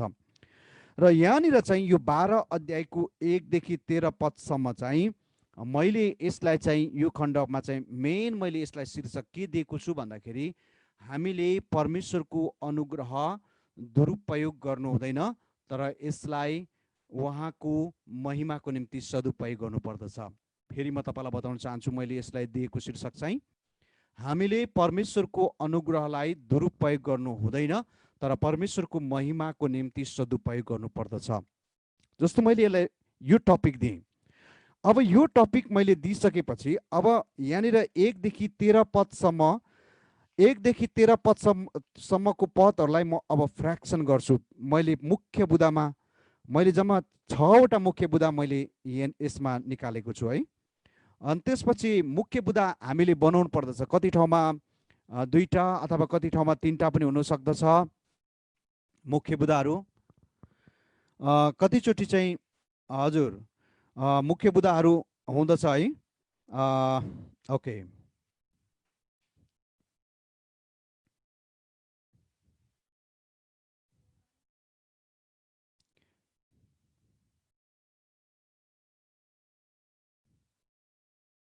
हुन्छ। र हामीले चाहिँ यसमा यो खण्डमा चाहिँ मैले चाहिँ 6वटा मुख्य बुदा लिएर आएको छु है त। म तपाईँलाई यो मुख्य बुदा कसरी बनाउने भन्ने कुरा पनि म तपाईँलाई यहाँनिर पदबाट बताउन चाहन्छु। पहिलो चाहिँ मैले मुख्य बुदा लिएको छु 1 पददेखि 4 पदसम्म। यहाँनिर तपाईँहरू जतिजनासँग बाइबल छ तपाईँहरूले बाइबल हेर्नु सक्नुहुन्छ है त। परमप्रभुले नाथन अगमवक्तालाई दाउद कहाँ पठाउनु भयो र तिनी दाउदको उपस्थितिमा हाजिर भएर तिनले भने, एकपल्ट एउटा सहरमा 2 जना मानिस थिए, एकजना धनी र अर्का चाहिँ गरिब। धनी मानिसका धेरै भेडा बाख्राका बगाल र गाई गोरुका बथान थिए, तर त्यो गरिब मानिसको आफूले किनेको एउटा सानो पाटी बाहेक आफ्नो भन्ने केही थिएन। उसले त्यसलाई आफैले पालन पोषण गर्यो र आफ्नै घरमा आफ्नै छोराछोरीसँग त्यो हुर्क्यो। त्यसले उसकै थालमा खान्थ्यो र उसकै कचौरामा पिउँथ्यो र उसकै काखमा शुद्ध थियो। त्यसलाई उसले आफ्नो छोरीलाई जस्तै गर्थ्यो। एक दिन एउटा परदेशी त्यस धनी मानिसको घरमा आयो अनि त्यस धनी मानिसले पाहुनालाई आफ्नै बगाल र बथानबाट केही दिने मन गरेन, तर त्यस गरिब मानिसको पाठी ल्याएर त्यस पाहुनाको निम्ति भोजन तयार गर्यो। मैले 1 देखि 4 पदसम्म यहाँ चाहिँ मैले यो बुदामा मैले के पोइन्ट ल्याएँ भन्नुहुन्छ भने, हामीले जब यो खण्ड पढ्छौँ, खण्डलाई हामीले हिजो पनि सिकेको थियौँ, कम्तीमा नै हामीले 3 चोटिसम्म चाहिँ हामीले खण्ड पढ्नुपर्छ। अनि खण्ड पढ्दाखेरि हामीले चाहिँ अलिकति आवाज निकालेर पनि पढ्नुपर्छ भनेर मैले तपाईँहरूलाई हिजो सिकाएको थिएँ है, मैले तपाईँलाई बताएको थिएँ प्रियहरू। अनि यसरी चाहिँ खण्डलाई अलिक बाइबललाई चाहिँ आवाज निकालेर तपाईँले मैले पढ्दाखेरि हामी के हुन्छ भन्दाखेरि हामीलाई 1 नम्बर अल्छी लाग्दैन, दोस्रो नम्बर निन्द्रा लाग्दैन, अनि तेस्रो नम्बर हामीले पढेको अनि ती वचनहरू चाहिँ हाम्रो मस्तिष्कको विभिन्न तारहरूमा यहाँनिर धेरै हाम्रो यो मस्तिष्कमा चाहिँ धेरै प्रकारको न्युरोनहरू छ, तारहरू, विद्युतीय तारहरू, अनि त्यहाँसम्म राम्रोसँगले अनि त्यो पढेको कुरालाई प्रभाव गर्छ अथवा कम्युनिकेट सञ्चार गर्दछ, जसले गर्दाखेरि हामीले पढेको कुरा अगाडि र पछाडिको कुराहरू हामी सम्झन सक्छौँ। र 1 पददेखि 4 पदसम्म यहाँनिर चाहिँ नातान अगमवक्ताले के गरे प्रियहरू? नातान अगमवक्ताले चाहिँ दाउदको पाप प्रकट गर्नुको लागि चाहिँ यहाँनिर चाहिँ उदाहरण प्रयोग गरेको छ, एउटा कथा ल्याएको छ है। उदाहरण कथा यहाँनिर हामी ल्याएको हामी यहाँनिर पाउँदछौँ। र यस 1 नम्बर बुँदा चाहिँ मैले यसलाई के दिएँ भने पहिलो मुख्य बुँदामा चाहिँ हामीले मानिसको पाप प्रकट गरिदिँदा दृष्टान्त अर्थात् उदाहरण प्रयोग गर्नुपर्दछ। सुन्नुहोस् है त, म फेरि भन्छु तपाईँलाई, यो चाहिँ 1 देखि 4 पदसम्म तपाईँले ब्र्याकेटमा चाहिँ 1 देखि 4 पद भनेर तपाईँले ब्र्याकेटमा दिन सक्नुहुन्छ। तपाईँहरूसँग जतिजनासँग नोट कपीहरू छ तपाईँहरूले यसलाई लेख्नु भयो भने साह्रै राम्रो हुनेछ। तपाईँलाई अरू खण्डहरूबाट खण्डमा आधारित प्रवचन तपाईँले तयार बनाउँदाखेरि तपाईँलाई यसले सहायता पुर्याउँछ है त। हामीले मानिसहरूको पाप प्रकट गरिदिँदाखेरि उदाहरण अथवा दृष्टान्तको प्रयोग गर्नुपर्दछ। हेर्नुहोस् त, यहाँनिर नातान अगमवक्ताले कति मजाले चाहिँ दाउदलाई बुझाउनको लागि यहाँनिर चाहिँ दृष्टान्त उदाहरणहरू प्रयोग गरिएको छ। कतिचोटि तपाईँहरूले कतिको केसहरू स्टडी गर्नुभएको छ, कतिचोटि मण्डली एउटा विश्वासी परिवारहरूको एउटा सङ्गठन हो, एउटा समुदाय हो। त्यहाँ विभिन्न विचार, मूल्य, मान्यता, दृष्टिकोण, आस्था बोकेका व्यक्तिहरूको त्यहाँनिर जमघट हुँदछ। विभिन्न पृष्ठभूमिबाट फरक पृष्ठभूमिबाट आएका विश्वासहरू त्यहाँनिर हुने गर्दछ। अनि कतिचोटि चाहिँ मण्डलीमा पापको समस्या हुँदाखेरि, कुनै व्यक्तिले अपराध गर्दाखेरि चाहिँ कतिचोटि चाहिँ यहाँनिर यो विवेक परमेश्वरले दिनुभएको ज्ञान र बुद्धिको प्रयोग नगर्दाखेरि यहाँनिर चाहिँ ठुल्ठुलो घटनाहरू, दुर्घटना हुने गर्दछ। हामीले पहिलो कोरिन्थी 12 अध्यायमा हामीले त्यहाँबाट चाहिँ हामी पढ्दै हामी बढ्ने हो भने 4, 5, 6, 7बाट हामी पढ्दै जाने भने पावलले सुरुमै ज्ञान र बुद्धिको वरदानलाई पहिलो सूचीमा राखिदिनु भएको छ। तपाईँ हामीलाई थाहा होस्, हामीले मण्डलीमा हुने हरेक प्रकारको केसहरूलाई डिल गर्नको लागि, त्यसलाई सामना गर्नको लागि, त्योसँग व्यवहार गर्नको लागि हामीलाई परमेश्वरले ज्ञान र बुद्धिको वरदान दिनुभएको छ। र यो ज्ञान र बुद्धिको वरदान चाहिँ हामीले चाहिँ सबैभन्दा पहिलो पटक हामीले प्रयोग गर्नुपर्दछ है मण्डलीमा। अनि मण्डलीमा कतिचोटि मण्डलीको अगुवा पास्टरहरूले अनि त्यो विश्वासीको भुल गल्ती पापहरू बताउँदाखेरि एकैचोटि समुदायमा अनि कराएर चाहिँ समुदायमा अपमानित ढङ्गले प्रस्तुत गर्दछ। फलस्वरूप कतिचोटि त्यस्ता विश्वासीहरू ब्याकस्लाइड भएर जाने गरेको घटनाहरू पनि हामीले हेरेका छौँ, सुनेका छौँ, देखेका छौँ। यसले गर्दाखेरि प्रियहरू, हामीले यहाँनिर चाहिँ पहिलो बुँदा अनुसार चाहिँ हामीले मानिसको पापहरू प्रकट गर्दाखेरि, मानिसको अपराधहरू प्रकट गर्दाखेरि हामीले दृष्टान्तहरू, उदाहरणहरूको प्रयोग गर्नुपर्छ, जसरी नातानले गर्यो। अब यो चाहिँ 1 देखि 4 पदसम्मको कुरालाई चाहिँ अब यसलाई पुष्टि गर्नको लागि, यो मुख्य बुँदालाई पुष्टि गर्नको लागि अरू सान्दर्भिक पद अथवा अरू साङ्ले पद भनौँ, अरू चाहिँ सान्दर्भिक पदहरू, रेफरेन्स भन्छ है, उद्धृत गर्ने पदहरूमा म अब गएँ। कसरी चाहिँ मण्डलीले डिल गर्ने त? मण्डलीमा मैले अघि तपाईँलाई भने, मण्डलीमा छुट्टै सम्प्रदायबाट, छुट्टै जाति, छुट्टै संस्कृति, संस्कार, धर्मको पृष्ठभूमिबाट, होइन, विभिन्न धर्म कर्म मान्ने पृष्ठभूमिबाट आएका मानिसहरूको समूह हुँदछ। अनि त्यस्तो समुदायमा हामीले चाहिँ मण्डलीमा समस्या, पापको समस्या, अपराधको समस्याहरू त्यहाँनिर उत्पन्न हुँदाखेरि, आइपर्दाखेरि हामीले कसरी त्यसलाई डिल गर्ने भन्ने कुराहरू अब मुख्य कुराहरू यहाँनिर आउँदछ। र मैले यो बुँदा नम्बर 1लाई चाहिँ उदाहरण दृष्टान्त प्रयोग गर्नुपर्छ भन्ने विषयमा चाहिँ मैले मत्ती 18को 15 पद मैले ल्याएँ है। तपाईँ हामीले यसरी चाहिँ हामीले प्रार्थना गर्दै गयौँ र हामीसँग चाहिँ के पनि हुनुपर्छ भन्दाखेरि प्रियहरू, हामीमा एकदमै पर्याप्त बाइबल अध्ययन हुनुपर्दछ। हामी जति हिजो पनि हामीले निकै कुराहरू सिकिरहेका थियौँ। बाइबल अध्ययन चाहिँ पर्याप्त मात्रामा हुनुपर्दछ। पदहरूको परमेश्वरको वचनहरूको चाहिँ हामीलाई धेरै ज्ञान हुनुपर्दछ, जसले गर्दाखेरि हाम्रो मुख्य बुदालाई सपोर्ट गर्ने उपबुदा अथवा सब पोइन्ट मेन पोइन्टलाई सपोर्ट गर्ने सब पोइन्टको लागि हामीलाई अनि ती पदहरूले चाहिँ हामीलाई सहायता पुर्याउँदछ। तपाईँहरू कसैले भेट्नुभयो भने तपाईँहरूले पढिदिनुहोस् मत्ती 18:15। कसैले भेट्नुभयो? हजुर, हुन्छ, तपाईँहरूको निम्ति मै पढ्छु ल। यहाँनिर चाहिँ 18:15मा भनेको छ, तिम्रो भाइले तिम्रो विरुद्धमा अपराध गर्यो भने गएर तिमीहरू दुई मात्र हुँदा त्यसको दोष देखाइदेऊ। त्यसले तिम्रो कुरा सुन्यो भने तिम्रो भाइ आफ्नो भयो। अनि मैले सब पोइन्टमा के दिएँ भन्दाखेरि हामीले चाहिँ व्यक्तिगत रूपले उक्त व्यक्तिसँग, सम्बन्धित व्यक्तिसँग हामीले चाहिँ के गर्नुपर्ने रहेछ, हामीले सम्पर्क गर्नुपर्ने रहेछ, उनीहरूको है। यो चाहिँ हामीलाई यो चाहिँ उपबुदा अथवा सब पोइन्ट मेन पोइन्ट चाहिँ मैले अघि भने हामीले मानिसहरूको पापहरू अपराधहरू प्रकट गर्दाखेरि दृष्टान्त र उदाहरण प्रयोग गर्नुपर्छ भन्ने यो चाहिँ मेन पोइन्ट भयो। अब यसलाई सपोर्ट गर्ने चाहिँ अनि त्यसपछि मैले के ल्याएँ त भन्दाखेरि प्रियहरू, अनि व्यक्तिगत रूपले चाहिँ हामीले चाहिँ डिल गर्नुपर्ने रहेछ। जसरी यहाँ नातान अगमवक्ताले दाउदसँग व्यक्तिगत रूपले डिल गर्नुभयो, व्यक्तिगत रूपमा दाउदलाई गएर भेट्नुभयो। दाउदको विषयमा कुनै मिटिङहरू यहाँनिर बसेको छैन। हेर्नुहोस् है, दाउदको विषयमा यहाँनिर कुनै पनि पहिलो चरणको, दोस्रो चरणको, तेस्रो चरणको मिटिङ बसेको छैन। दाउद राजा थियो र नातान राजाले चाहिँ दाउदलाई सिधै गएर चाहिँ उसको पाप एकैचोटि प्रचार गरेको भएदेखि त्यहाँ कुनै पनि दुर्घटना हुन सक्थ्यो। राजा दाउद पापले त्यतिखेर चाहिँ पापको कारणले गर्दाखेरि उनी एकदमै आक्रामक भएका थिए। त्यतिखेर परमेश्वरको उपस्थितिबाट भएका थिए। दाउदले त्यतिखेर नातान अगमवक्तालाई कुनै पनि कुटपिटहरू, कुनै पनि मारपिटहरू, कुनै मार्नु पनि आज्ञा है, मृत्युदण्ड पनि दिन सक्थ्यो। किनकि त्यो कारणले गर्दाखेरि यहाँ नातान अगमवक्ताले व्यक्तिगत रूपमा डिल गरेको छ दाउदलाई। अनि व्यक्तिगत रूपमा अनि कुराकानी गर्दाखेरि नै यहाँनिर धेरै समस्याको समाधानहरू हामी आएको देख्छौँ।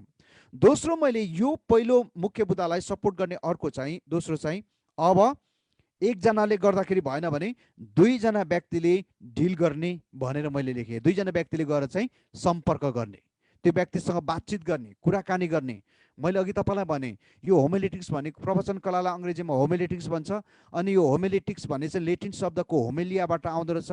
मैले तपाईँलाई अघि भने होमिलियाको शब्द चाहिँ के रहेछ त, आपसी बातचित गर्नु, कुराकानी गर्नु, अनि त्यसपछि विश्वास दिलाउन खोज्नु है। मैले अघि यसको अर्थहरू मैले तपाईँलाई बताएको थिएँ। अनि यहाँ पनि सेम त्यही कुराहरू हुनुपर्दछ। यहाँनिर चाहिँ दुईजना व्यक्ति गएर त्यो पाप गर्ने व्यक्तिसँग चाहिँ त्यसरी कुराकानी, आपसी बातचित हुनुपर्दछ।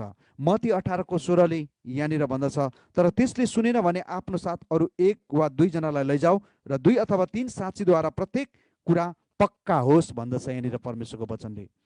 एक व्यक्तिबाट सम्भव भएन भने दुईजना मात्रै व्यक्ति गएर त्यो व्यक्तिसँग बातचित कुराकानी गर्नु पर्दो रहेछ, त्यो व्यक्तिसँग छलफल गर्नुपर्ने रहेछ है। अर्को चाहिँ यो पहिलो बुदालाई सपोर्ट गर्ने, यसलाई चाहिँ पुष्टि गर्नको लागि, अझैलाई बुझ्नको लागि मैले तेस्रो सब पोइन्ट, मैले तेस्रो सहबुदा ल्याएको छु कि अब दुईजनाले सकेन भने समूहले अर्थात् चर्च मण्डलीले गएर त्यो व्यक्तिसँग चाहिँ बातचित गर्नुपर्ने रहेछ, छलफल गर्नुपर्छ, कुराकानी गर्नुपर्दछ है, व्यवहार गर्नुपर्दछ, उसँग डिल गर्नुपर्दछ। अनि यो चाहिँ मत्ती 18:17 यिनीहरू मत्ती 18:17 भन्छ, यदि त्यसले तिमीहरूका कुरा पनि सुन्न इन्कार गर्यो भने मण्डलीलाई भन, त्यसले मण्डलीको कुरा सुन्न पनि इन्कार गर्यो भने त्यो तिम्रो लागि विधर्मी र कर उठाउने सरह होस्। र यहाँनिर प्रभु येशू ख्रीष्टले दिनुभएको यो प्रावधान हो पाप गर्नेहरूसँग कसरी हामीले डिल गर्ने भन्ने विषयमा। कतिचोटि यो 3टा कुराहरू यो पहिलो, दोस्रो, तेस्रो जुन सब पोइन्टमा कतिचोटि मण्डलीले चाहिँ एकैचोटि तेस्रो खुड्कीलाई अपनाउने प्रयास गर्दछ। समूहले एकैचोटि समूहमा ढङ्गसँगले चाहिँ त्यो व्यक्तिहरूको विषयमा चाहिँ मण्डलीको अगाडि चाहिँ समुदायमा आराधना सेवाको बेला, सङ्गतिको बेलामा अनि त्यस्तो कुराहरू ल्याउने गर्दछ, जसले गर्दाखेरि यसले धेरै ठुलो मण्डलीलाई चोट पार्छ, मण्डलीको सेवकालाई विक्षप्त बनाउने धेरै ठुलो सम्भावना हुन्छ। अब मैले तपाईँलाई अघि मेन चाहिँ मैले तपाईँलाई मुख्य विषय चाहिँ मैले के दिएको थिएँ भन्दाखेरि यो खण्डबाट चाहिँ हामीले परमेश्वरको अनुग्रह दुरुपयोग गर्नको लागि होइन, तर परमेश्वरको महिमाको निम्ति सदुपयोग गर्नको लागि हामीले प्रयोग गर्नुपर्दछ। अब यो मुख्य विषय तपाईँ हामीले बिर्सनु भएन। त्यो मुख्य विषयलाई चाहिँ अनि यहाँनिर हाम्रो मेन पोइन्टले अब के गर्छ त प्रियहरू, सपोर्ट गर्दै जान्छ, त्यतातिर चाहिँ त्यसले टच गर्दै जान्छ। अनि फेरि मुख्य बुदालाई चाहिँ अनि त्यसपछि चाहिँ सहबुदाले चाहिँ फेरि के गर्छ त टच गर्दै जान्छ, सपोर्टिङ गर्दै जान्छ। र अब दोस्रो बुदामा म तपाईँ मेन बुदामा गएँ ल। दोस्रो मेन बुदामा चाहिँ अब यहाँनिर चाहिँ पद 5 र 6 रह्यो। मैले अघि तपाईँलाई पढेर सुनाइसकेको छु अनि 1 देखि 4 सम्म तपाईँलाई मैले पढेर सुनाएँ। अब 5 र 6 पद हामीले चाहिँ यही पदभित्र, यही चाहिँ खण्डभित्र आधारित नै हामीले मेन पोइन्ट र सब पोइन्ट बनाउनु पर्छ, जसले गर्दाखेरि हामीले प्रचार गर्ने प्रवचन चाहिँ एकदम के होस् त छर्लङ्गै होस् अनि यसले चाहिँ भन्नु खोजेको मूल सन्देश चाहिँ हाम्रो श्रोतासम्म सहजैसँग पुग्न सकोस्। र 5 र 6 पदमा यस्तो लेखेको छ, दाउदलाई त्यस कुराले साह्रै रिस उठ्यो। के कुराले भन्दाखेरि त्यो गरिब मान्छे, यहाँनिर चाहिँ गरिब मान्छे र धनी मान्छेको कथा ल्याए नि त होइन, उदाहरण ल्याएको थियो। धनी मान्छेले चाहिँ पाहुना आउँदाखेरि गरिबकै घरमा भएको एउटै मात्रै पाठी पनि त्यो ल्याएर चाहिँ अनि त्यो पाठी ल्याएर चाहिँ के गरेको थियो प्रियहरू, काटकुट बनाएर पाहुनालाई खुवाएको थियो। अनि त्यो पाठी चाहिँ यति प्रिय थियो गरिबको घरानाको परिवारले चाहिँ त्यो पाठीलाई सँगै खुवाउँथ्यो, उनीहरू सँगै सुताउँथ्यो पनि, आफ्नो काखमा राख्थ्यो होइन। अनि यसरी पालन पोषण गरेको त्यो पाठी थियो। अनि यो पाठी चाहिँ खास चाहिँ को थियो भन्नुहुन्छ भने यो पाठी चाहिँ बेतसेबा थियो, हित्ती उरिया। यहाँ हित्ती उरिया तपाईँ हामीले चाहिँ अब यो 12 अध्यायको मैले तपाईँलाई बताएको थिएँ कि हामीले यो 12 अध्यायको कुरा बुझ्नको लागि हामी 11 अध्याय पनि राम्रोसँगले पढेको हुनुपर्दछ। अनि त्यसपछि अझै यो 12 अध्यायको कुरालाई बुझ्नको लागि 13 अध्याय पनि हामीले अगाडि र पछाडि राम्रो पढेको हुनुपर्दछ है त। र यहाँनिर हित्ती उरियाको श्रीमतीलाई चाहिँ पाठीसँग तुलना गरिएको छ। एउटा अलङ्कारिक शब्द यहाँनिर प्रयोग गरेको छ नातनगम वक्ताले होइन, साङ्केतिक शब्द चलाएको छ, साङ्केतिक एउटा कथा यहाँनिर ल्याएको छ। अनि त्यसपछि अर्को चाहिँ यो धनी मान्छे जसले त्यो पाठीलाई पनि काटकुट बनाएर आफ्नो पाहुनालाई खुवाएको, अनि धनी मान्छे चाहिँ दाउदसँग चाहिँ तुलना गरेका छन्। यसले गर्दाखेरि हामीलाई यो कुरो चाहिँ हामीलाई थाहा हुनुपर्दछ। अनि यो कुराहरू बताउने बित्तिकै 5ले भन्दछ दाउदलाई त्यस कुराले साह्रै रिस उठ्यो होइन, पाहुनाको निम्ति भोजन गरिदियो, एउटै मात्रै भएको पाठी पनि। दाउदलाई त्यस कुराले साह्रै रिस उठ्यो र तिनले कराएर भने, जीवित परमप्रभुको नाउँमा म भन्दछु कि यस्तो काम गर्ने मानिस मृत्युको योग्य छ। यहाँ दाउदले हेर्नुहोस् त कस्तो क्रोधित भएर भनेको छ। तपाईँ हामीलाई थाहा होस् कि पाप गर्ने मण्डलीमा जब विश्वासीले पाप गर्छन्, यहाँनिर गलातीको पुस्तकले पनि भन्दछ, गलातीको पुस्तकमा 6 अध्यायको हामीले त्यहाँनिर 6 अध्यायको 2 पदमा पढ्छौँ, 1 र 2 मा त्यहाँ पढ्छौँ। अपराधमा कसैलाई कोही व्यक्ति उसको कुनै पाप अपराधमा पक्राउ पर्यो भने अरूहरू तिमीहरू एकदम होसियारी भएर अनि त्यो अपराधमा पर्ने भाइ अथवा बहिनीलाई डिल गर भन्दछ परमेश्वरको वचनले है, एकदमै होसियारीसँग। र यहाँनिर चाहिँ दाउद चाहिँ एकदमै उसले पाप गरेको थियो, उसले पश्चाताप पनि गरेको थिएन, ऊ क्रोधित थियो। अनि पाप गर्ने मान्छेले जहिले पनि क्रोध गर्छ, पाप गर्ने मान्छे न्याय र इन्साफ गर्नको लागि हतारिन्छ। यो पनि 2 पदमा हामीले यो दोस्रो बुदामा हामीले यसलाई सब पोइन्ट बनाउन सक्छौँ। के बनाउन सक्छौँ प्रियहरू? सब पोइन्ट बनाउन सक्छौँ। तर मैले तपाईँलाई सब पोइन्ट भन्दा अगाडि मेन पोइन्टमा तपाईँलाई लानु भन्दा अगाडि मैले पद पढिरहेको छु 5 अनि 6 अनि त्यसपछि म तपाईँलाई मेन पोइन्ट भन्छु ल त। दोस्रो बुदाको मेन पोइन्ट 6ले भन्छ, त्यसले दया माया नगरेर यस्तो काम गरे बापत त्यस पार्टीको साटो 4 गुणा तिर्नुपर्छ। कस्तो रिसाएर भनेछ है दाउदले यहाँनिर।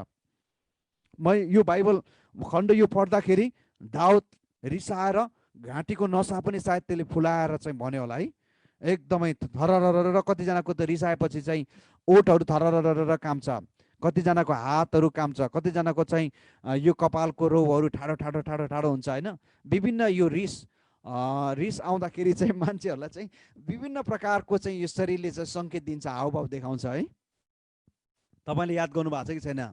अनि यस्तो एउटा यो रिस शरीरले चाहिँ प्रकट गर्छ त्यसरी। र यहाँनिर दाउद चाहिँ 5 र 6 पद अनुसार त्यसरी रिस प्रकट गर्यो। र यो बाट चाहिँ 5 र 6 पदबाट मैले के बुदा बनाएँ भन्नुहुन्छ भने हामीलाई अरूले जस्तो व्यवहार गरोस् भन्ने हामी चाहन्छौँ। हामीलाई अरूले जस्तो व्यवहार गरोस् भन्ने हामी चाहन्छौँ। हामीले पनि अरूहरूलाई त्यस्तै व्यवहार गर्नुपर्दछ प्रियहरू है। यो दाउदले हेर्नुहोस् त, दाउदले त्यस्तो व्यवहारको यहाँ चाह गरेको छ। यहाँनिर जुन चाहना गर्यो, जुन चाहिँ ठिक विपरीत भइराखेको छ। यहाँनिर उसले यहाँनिर चाहिँ दण्ड दिने कुराहरू गरेको छ होइन त। उसले आफूले गरेको पाप, आफूले गरेको अपराध उसले यहाँनिर चाहिँ थाहा पाएको छैन। उसले गरेको पाप र अपराध के हो अहिले हामी तल हेर्दै जानेछौँ। र प्रियहरू, हामीलाई अरूले जस्तो व्यवहार गरून् भन्ने हामी चाहन्छौँ। हामीले नि अरूलाई त्यस्तै व्यवहार गर्नुपर्छ। दोस्रो बुदा है तपाईँहरूलाई मैले बताएको है, यो 5 र 6 पद भनेर ब्र्याकेटमा तपाईँले दिनुहोस्। दोस्रो 2 नम्बर लेखेर तपाईँले है, तपाईँले दोस्रो नम्बर 2 नम्बर लेखेर तपाईँले अनि त्यसपछि टक्कै यसरी तपाईँले बुदा दिनुहोस्, मेन बुदा। अनि अब त्यो मेन बुदा चाहिँ कति कुन पदबाट निकाल्नु भयो। हामी यहाँनिर फ्लो हुँदैछ, एकपछि अर्को पदमा हामी जम्प अप गर्दै जाँदैछौँ है प्रियहरू। अनि कस्तो गजब छ होइन त। अनि त्यसपछि अब यसलाई चाहिँ सपोर्ट गर्ने कुराहरू, अब हामीलाई चाहिँ मैले अघि तपाईँलाई भने यस मुख्य बुदालाई सपोर्ट गर्ने, पुष्टि गर्ने, व्याख्या गर्नको लागि हामीलाई चाहिँ धेरै अरू वचनहरूको पनि हामीलाई चाहिँ ज्ञान हुनु, जानकारी हुनु खाँचो छ, जुनको उपलब्धता चाहिँ हामीले एकदमै हाम्रो सेल्फ बाइबल स्टडीबाट हामीले प्राप्त गर्न सक्छौँ। र यसको मैले सब पोइन्टमा चाहिँ के दिएँ भन्दाखेरि, जसले भलाइ गर्न जानेर पनि गर्दैन त्यसले के गर्छ प्रियहरू, पाप गर्छ। भनेपछि मैले यहाँनिर चाहिँ याकुब 4को 17 पदबाट लिएर आएँ। याकुब 4को 17 पद, हामीले के गर्नुपर्ने रहेछ, हामीले भलाइ गर्ने कुरा चाहिँ बिर्सनु नहुने रहेछ है। हामीले भलाइ गर्ने कुराहरू, हामीले अरूलाई गर्ने भलाइ र अरूले हामीलाई भलाइ गर्ने कुराहरू हामीले बिर्सनु हुँदैन। याकुब 4को 17। अनि अर्को चाहिँ मैले तपाईँलाई अघि भने यहाँनिर चाहिँ हामीलाई अरूले जस्तो व्यवहार गरोस् भन्ने हामी चाहन्छौँ, हामीले नि अरूलाई त्यस्तै व्यवहार गर्नुपर्छ भन्ने मैले मेन पोइन्ट बनाएँ। र यसको चाहिँ अर्को सान्दर्भिक पद चाहिँ मत्ती 7को 12 हो। मत्ती 7को 12मा ठ्याक्कै यही कुराहरू प्रभुले भन्नुभएको छ। अरूहरूले तिमीलाई जस्तो व्यवहार गरून् भन्ने तिमीहरू चाहन्छौ, तिमीहरू पनि अरूलाई त्यस्तै व्यवहार गर भनेको छ यहाँनिर है।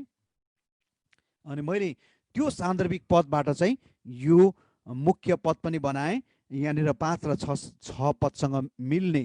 यहाँनिर दाउदले सायद अरूहरूले उसलाई राम्रो व्यवहार गरून् भन्ने चाहन्थ्यो भने उसले निश्चय नै हित्य उरियाको श्रीमती र हित्य उरियालाई मार्ने काम र अनि हित्य उरियाको श्रीमतीसँग व्यभिचार गर्ने काम पक्कै उहाँले गर्नुहुन्न थियो। र यहाँनिर चाहिँ यो दुईटा मैले तपाईँलाई सान्दर्भिक तपाईँलाई पद मैले बताएँ। र तपाईँले यसमा अरू पनि प्रार्थना गरेर चाहिँ कसरी अरूले हामीलाई राम्रो गरोस् भन्ने हामी चाहन्छौँ भने हामीले अरू कसरी राम्रो व्यवहार गर्न सक्छौँ, अनि यो तपाईँले बुदाहरू थप्नु सक्नुहुन्छ। अब हामी तेस्रो बुदामा जाउँ।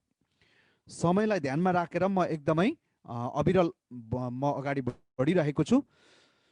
हजुर, अब यहाँनिर चाहिँ हामीले 5 र 6 नै पढ्यौँ। अब तेस्रो बुदा चाहिँ म तपाईँलाई भन्छु ल। तेस्रो बुदाको चाहिँ 7 र 8 पदबाट हामीले के पाउने रहेछौँ हेर्नुहोस् है त। हामीले यो चाहिँ अब यो विभाजन गर्ने, माफ गर्नुहोस्, यो खण्डलाई विभाजन गर्ने चाहिँ यही नै हुनुपर्छ भनेर सबैजनाको एउटै हुनुपर्छ भन्ने चाहिँ छैन है। यो चाहिँ अब तपाईँले कसरी प्रार्थना गर्नुभयो, तपाईँले कसरी प्रकाश पाउनुभयो, तपाईँले कसरी व्याख्या गर्दै हुनुहुन्छ, अनि तपाईँ कसरी तपाईँले त्यसलाई प्रयोगमा ल्याउनु खोज्दै हुनुहुन्छ त्यसमा भर पर्दछ। र अब 7 र 8 पदमा हेरौँ। तब नातानले दाउदलाई भने, त्यो मानिस तपाईँ नै हो, परमप्रभु इस्राएलका परमेश्वर भन्नुहुन्छ, मैले तँलाई इस्राएलमाथि राजा अभिषेक गरेँ, मैले तँलाई साउलको हातबाट छुटाएँ, मैले तँलाई तेरो मालिकको घर र त्यसका पत्नीहरू तेरै हुनलाई दिएँ, मैले तँलाई इस्राएल र यहुदाका घरनाहरू दिएँ, अनि यतिले नपुगेको भए म तँलाई अरू धेरै दिने थिएँ। 7 र 8 पदमा यहाँनिर परमेश्वरले दाउदलाई के भन्नुभएको त्यो कुरा यहाँनिर चाहिँ प्रियहरू 7 र 8 पदबाट चाहिँ मैले के ल्याएँ भन्नुहुन्छ भने, हामीले आफ्नो पाप अथवा अपराध तत्काल स्वीकार गर्नुपर्छ। यहाँ दाउदलाई के गरियो प्रियहरू, दाउदलाई चाहिँ उसको पाप, उसको अपराध यहाँनिर चाहिँ नातन अगमवक्ताले यहाँनिर 7, 8मा 5 र 6मा पनि हामीले 5 र 6मा दाउदको प्रतिक्रिया हेऱ्यौँ, अनि 1 देखि 4 सम्म नातन अगमवक्ताको प्रतिक्रिया हेऱ्यौँ, अनि त्यसपछि फेरि यहाँनिर 7 र 8मा चाहिँ परमेश्वरको प्रतिक्रिया दाउदप्रति के थियो त परमेश्वरको प्रतिक्रिया उसको पाप र अपराधप्रति, हामी त्यो हेर्दैछौँ। Thank you so much.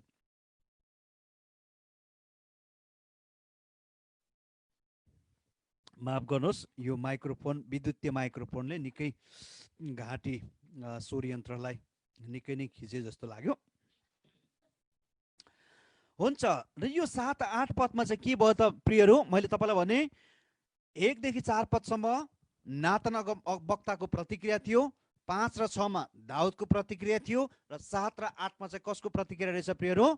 परमेश्वरको प्रतिक्रिया के रहेछ यहाँनिर अहिले हामीले पढ्यौँ। अनि दाउदले गरेको पापको विषयमा, हित्ती उरियालाई मारेको सम्बन्धमा, अनि त्यसपछि बेत्सेबा हित्ती उरियाको श्रीमती, यो हित्ती उरिया चाहिँ सेनापति थिए अनि तिनलाई मार्नु लगाए लडाइँमा दाउदले जानी है। अनि त्यसपछि उनको श्रीमतीलाई आफ्नो श्रीमती बनाए, व्यभिचार गरे, अनि यो पाप यहाँनिर चाहिँ जनाइदिनु भएको छ परमेश्वरले। र यसले गर्दाखेरि हामीले आफ्नो पाप तत्काल स्वीकार गर्नुपर्छ। अब यहाँनिर चाहिँ मैले यसको उपबुधा चाहिँ के बनाएँ भन्नुहुन्छ भने, हाम्रो पाप अपराध, यदि हाम्रो पाप अपराध क्षमा गर्नको लागि परमेश्वर विश्वास गरेर धर्मी हुनुहुन्छ भनेर मैले उपबुधा दिएँ, सब पोइन्ट। अनि यो मैले सब पोइन्ट चाहिँ पहिलो युहन्ना 1:7बाट लिएँ है। त्यहाँनिर हामीले पाउँछौँ, यदि हामीले आफ्नो पाप अपराध परमेश्वरको अघि हामीले उहाँको सामुन्ने हामीले स्वीकार गर्छौँ भने उहाँ हाम्रो सबै पापहरू क्षमा गर्नको लागि उहाँ विश्वासयोग्य र धर्मी, दुईटा शब्द चलाइएको छ है त्यहाँ, विश्वासयोग्य र धर्मी हुनुहुन्छ प्रियहरू। अनि यसरी चाहिँ हामीले चाहिँ सब पोइन्ट बनाउनु पर्दछ। यहाँनिर चाहिँ पापको चेतावनी गरेको पाप के हो त्यो पापको बारेमा बताइदियो यहाँ नातन अगमवक्ताले 7 र 8मा। अनि यो तेस्रो बुधा चाहिँ हामीले हाम्रो पाप र अपराधहरू तत्काल स्वीकार गर्नुपर्छ है, यो कुरा तपाईँ हामीले नबिर्सौँ। अब अर्को चाहिँ पद, अर्कोमा चाहिँ जाउँ, 9मा हेरौँ ल। तर तैँले उहाँको दृष्टिमा जे खराब थियो, परमेश्वरले भन्दै हेर्नुहोस् है अझै प्रतिक्रिया, तर तैँले उहाँको दृष्टिमा जे खराब थियो त्यो गरेर किन परमप्रभुको वचनलाई तुच्छ ठानिस्? तैँले हित्ती उरियालाई तरबारले मारिस्। हेर्नुहोस् त, मैले अघि तपाईँलाई भन्नु खोजेको कुरा आयो। र तैँले त्यसकी पत्नीलाई आफ्नो बनाउन लगिस्, अर्थात् तैँले व्यभिचार गरिस् भनेछ होइन यहाँ। तैँले त्यस मानिसलाई अमुनीरको तरबारले मर्न दिइस्। हेर्नु त, जानी ज्ञान विवेक हृदय जानेरै यहाँनिर चाहिँ दाउदले दुईटा पाप र अपराध गर्न पुगेका छन्। र यसले गर्दाखेरि यो 9 पदबाट चाहिँ मैले के ल्याएँ भन्नुहुन्छ भने, हामीले पापमाथि पाप थप्नु हुँदैन। उनले पहिलो पाप चाहिँ के गरे, हित्ती उरियालाई हत्या गर्न लगाए, लडाइँको मैदानमा चाहिँ शत्रुहरूको अगाडि पठाए, उसलाई शत्रुहरूको अगाडि चाहिँ फ्रन्ट लाइनमा होइन, फ्रन्ट एकदम अगाडिको लाइनमा राख्नु ताकि लडाइँ चर्किँदाखेरि अनि शत्रुहरूले उनलाई मारुन् भनेर दाउदले चाहिँ उनले चाहिँ सेनाहरूलाई त्यसरी चाहिँ योआब भन्ने सेनालाई चाहिँ उनले त्यसरी चाहिँ हराएका थिए। यसरी चाहिँ लडाइँमा चाहिँ है योआब, हजुर सेनापति, माफ गर्नुहोस्, योआब चाहिँ सेनापति थियो अनि हित्ती उरिया चाहिँ सेना थिए, अनि उनलाई चाहिँ सेनापतिलाई दाउदले भनेका थिए। र यसरी चाहिँ उनलाई त्यसरी हत्या गर्न लागेको थियो। यसले गर्दाखेरि हामीले पापमाथि पाप थप्नु हुँदैन। पद 9बाट प्रियहरू, मैले 9 पदबाट एउटा मुख्य चौथो बुधा के बनायो भने हामीले पापमाथि पाप थप्नु हुँदैन। कतिचोटि हाम्रो जीवनमा पनि प्रियहरू, अब यहाँनिर हामीले यो वचन प्रचार गर्दै गइरहेछौँ, अब हामीले व्याख्या गऱ्यौँ यसलाई होइन, के गऱ्यौँ, पहिला हामीले अवलोकन गऱ्यौँ, यहाँनिर अवलोकन गरिसकेपछि हामीले यहाँनिर 9 पदलाई अवलोकन गऱ्यौँ, अवलोकन गरेपछि हामीले व्याख्या गऱ्यौँ, पापमाथि पाप थप्नु हुँदैन। अनि त्यसपछि अब यसको प्रयोग पनि हामीले वचन प्रचार गर्दै जाँदाखेरि प्रयोग गर्नुपर्छ। अब यसको प्रयोग के हुन्छ त भन्दाखेरि, हामी आफैले पनि कतिचोटि हामीले पापमाथि पाप थप्ने काम हाम्रो जीवनमा धेरैचोटि हामी गरिपठाउँछौँ। एउटा पापलाई तत्काल स्वीकारेर हामीले अरू पापलाई आउनु नदिनु पर्ने हो, ढोका नखोल्नु पर्ने हो, कतिचोटि खोली पठाउँछौँ। यसले गर्दाखेरि हामी प्रियहरू, हामीले एउटा पापमाथि अर्को पाप थप्नु हुँदैन भनेर चाहिँ यसरी चाहिँ हामीले प्रयोगमा ल्याउनु पर्दछ। र अर्को कुरो चाहिँ यसलाई पुष्टि गर्नको लागि मैले चाहिँ हितोपदेश 28:13 मैले ल्याएँ। हितोपदेश 28:13 त्यहाँ हामी पाउँछौँ, यदि हामीले आफ्नो पाप स्वीकार गर्यौँ भने, हाम्रो आफ्नो पाप स्वीकार गर्यौँ र त्यसलाई हामीले त्यो पापलाई त्याग्यौँ भने अनि हामीले चाहिँ परमेश्वरबाट के पाउँछौँ प्रियहरू? कृपा पाउँछौँ भने चाहिँ कृपा। जसले आफ्नो पाप स्वीकार गर्छ र त्यसलाई त्याग्छ त्यसले परमप्रभुबाट कृपा पाउनेछ। प्रियहरू, मैले यो सान्दर्भिक पद ल्याएँ र हामीले चाहिँ एक पापमाथि अर्को पाप थप्नु हुँदैन। र म अब अर्को अन्तिमतिर आइसकेको छु। हामीलाई समयले पनि छोडिसकेको छ। म सिद्ध्याइहाल्छु, म छोटकरीमा म तपाईँलाई बताउँछु है त। अर्को चाहिँ पद यहाँनिर चाहिँ अब 5औं बुदामा चाहिँ मैले 10 देखि 12 सम्म ल्याएको छु। हेर्नुहोस् है, 10 देखि 12 सुन्नुहोस् ल सबैजनाले। तैँले मलाई तुच्छ ठानेको हुनाले र हिती उरियाकी पत्नीलाई तैँले आफ्नो पत्नी तुल्याउन लगेको हुनाले तेरो घरानाले कहिले तरबारबाट विश्राम पाउने छैन। हेर्नुहोस् है परमेश्वरको अब इन्साफ फैसलाहरू। अनि 11ले भन्छ, परमप्रभु भन्नुहुन्छ, म तेरो आफ्नै घरानाभित्रबाट तमाथि विपद ल्याउने छु। म तेरा पत्नीहरूलाई लिएर तेरै आँखाको सामुन्ने तेरा नजिकको मानिसलाई दिनेछु र त्यो दिउँसै तिनीहरूसित सुत्नेछ। तैँले जे गरिस् त्यो गुप्तमा गरिस्, तर म चाहिँ यो चाहिँ सारा इस्राएलले देख्ने गरी दिनको उज्यालोमा गर्नेछु। 12 पदमा हेर्नुहोस् त। अनि यो 12 पदमा भएको चाहिँ यो, अनि यो चाहिँ पहिलो दोस्रो समुएल 16को 22 पदमा यो भविष्यवाणी पुरा भएको छ। दाउदको आफ्नै छोरा अब्सलोमले उनको उपपत्नीहरूलाई चाहिँ के गरे त प्रियहरू? अनि त्यसपछि उनले चाहिँ उज्यालोमा एकदमै सबै इजरायली जातिले देख्ने गरी उनले व्यभिचार गरेको छ। हेर्नुहोस् त, 10 देखि 12 पदसम्म चाहिँ यहाँबाट मैले के ल्याएको छु भने मुख्य पद चाहिँ हामीले पापको क्षमादान पाउँछौँ, तर त्यसको होइन पापको परिणाम अथवा प्रतिफल चाहिँ हामीले भोग्नुपर्छ। परमेश्वरबाट हामीले हरेक हाम्रो पाप अपराधको क्षमादान त पाउँछौँ, तर हामीले त्यो पापले ल्याउने नोक्सान छ, हानि छ नि, त्यो हानि नोक्सान, त्यो जुन चाहिँ हानि छ प्रतिफल परिणाम चाहिँ हामीले भोग्नु पर्दछ। र यहाँनिर 10 देखि 12 सम्म यही प्रतिफल, यो प्रतिफल चाहिँ परमेश्वरले परिणाम अब दाउदले के भोग्दैछ त उनलाई परमेश्वरले यहाँनिर चाहिँ के गर्नुभयो? यहाँनिर चाहिँ घोषणा गर्नु। दुईटा मुख्य कुरा उहाँले घोषणा गर्नुभएको छ। एउटा चाहिँ दाउदको घरानाले अब तरबारबाट विश्राम नपाउने, अथवा हरेक जहिले पनि क्रोधहरू आक्रमण भइरहने, लडाइँ भइरहने, रक्तपात भइरहने आफ्नै परिवारमा। हेर्नुहोस् है, यो परमेश्वरले फैसला गरिदिनु भयो। अर्को फैसला चाहिँ अनि उसको पत्नीहरूलाई चाहिँ नजिकको मान्छेलाई दिने भनेपछि उनको आफ्नै छोरा, यहाँनिर चाहिँ तपाईँले दोस्रो समुएल 16को 22 पढ्नुभयो भने आफ्नै छोरा अब्सलोमले उसको उपपत्नीहरूसँग चाहिँ सहवास गरेको कुराहरू हामी पाउँदछौँ। ठुलो बदनाम भएको छ। अर्को कुरो यहाँनिर 13 अध्यायमा पढ्नुभयो भने अनि आफ्नो सौतेलो दाइ अम्मोनले तामर आफ्नो सौतेनी बहिनीसँग पनि यहाँनिर चाहिँ व्यभिचार गरी पठाएको छ, बलात्कार गरी पठाएको छ। हेर्नुहोस् त। अनि योबाट चाहिँ तपाईँ हामीले के हामीले यहाँनिर पाउँदछौँ भन्दाखेरि हाम्रो पापको क्षमता हाम्रो हुन्छ, तर पापको दण्ड र परिणाम, पापले ल्याउने परिणाम चाहिँ हामीले भोग्नु पर्दो रहेछ। र यसमा तपाईँले अब उपबुदाहरू तपाईँहरूलाई म छोड्छु है। अब तपाईँहरूले प्र्याक्टिस गर्नुहोस्। यसमा कुन मिल्छ यसलाई सपोर्ट गर्ने पोइन्टहरू तपाईँले बताउन सक्नुहुन्छ। अब अन्तिममा तपाईँहरूलाई बताउँदैछु कि साँचो पश्चातापले हामीलाई परमेश्वरको क्रोधबाट बचाउँछ। 13 पद मैले अन्तिम मुख्य बुदा चाहिँ के ल्याएँ भन्दाखेरि 13 पद अनुसार चाहिँ साँचो पश्चातापले चाहिँ हामीलाई परमेश्वरको क्रोध र दण्डबाट, नाश हुनबाट, हामीलाई मृत्युदण्डबाट, परमेश्वरबाट आउने मृत्युदण्डबाट हामी बच्ने रहेछौँ। प्रियहरू, यहाँ दाउदले यहाँनिर 13 पदमा भनेको छन्, तब दाउदले नातानलाई भने, मैले परमप्रभुको विरुद्धमा पाप गरेँ। नातानले तिनलाई जवाब दिए, परमप्रभुले तपाईँको पाप लगिदिनु भएको छ, तपाईँ मर्नुहुने छैन। प्रियहरू, यहाँ दाउदले पश्चाताप नगरेको भए, पाप स्वीकार नगरेको भए प्रियहरू दाउद मारिन गइराखेका रहेछन्। परमेश्वरको मृत्युदण्ड आइसकेको रहेछ दाउदको जीवनमा। र यो 13 पदले भने चाहिँ अनि यहाँनिर चाहिँ हामीले के गर्नुपर्छ? जसरी दाउदले यहाँनिर तत्काल पश्चाताप गर्यो, परमेश्वरको अगाडि लम्पसार पर्यो, प्रियहरू हामी पनि हाम्रो पापहरूप्रति सधैँ इमान्दार हुनुपर्ने रहेछ। हामीले परमेश्वरको अगाडि त्यसलाई स्वीकार्नु पर्ने रहेछ। अब यो अन्तिम बुदामा यसलाई सपोर्ट गर्ने तपाईँले बनाउन सक्नुहुन्छ। हामीले पाप प्रति बहाना बनाउनु हुँदैन, एक्सक्युज है। तपाईँले यो सब पोइन्ट तपाईँले राख्नु सक्नुहुन्छ। कहिले पनि हामीले बहाना बनाउनु हुँदैन। हामीले त्यसलाई चाहिँ हामीले चाहिँ विषयवस्तु मोड्ने प्रयास गर्नु हुँदैन। हामी बुझ पचाउने कामहरू गर्नु हुँदैन।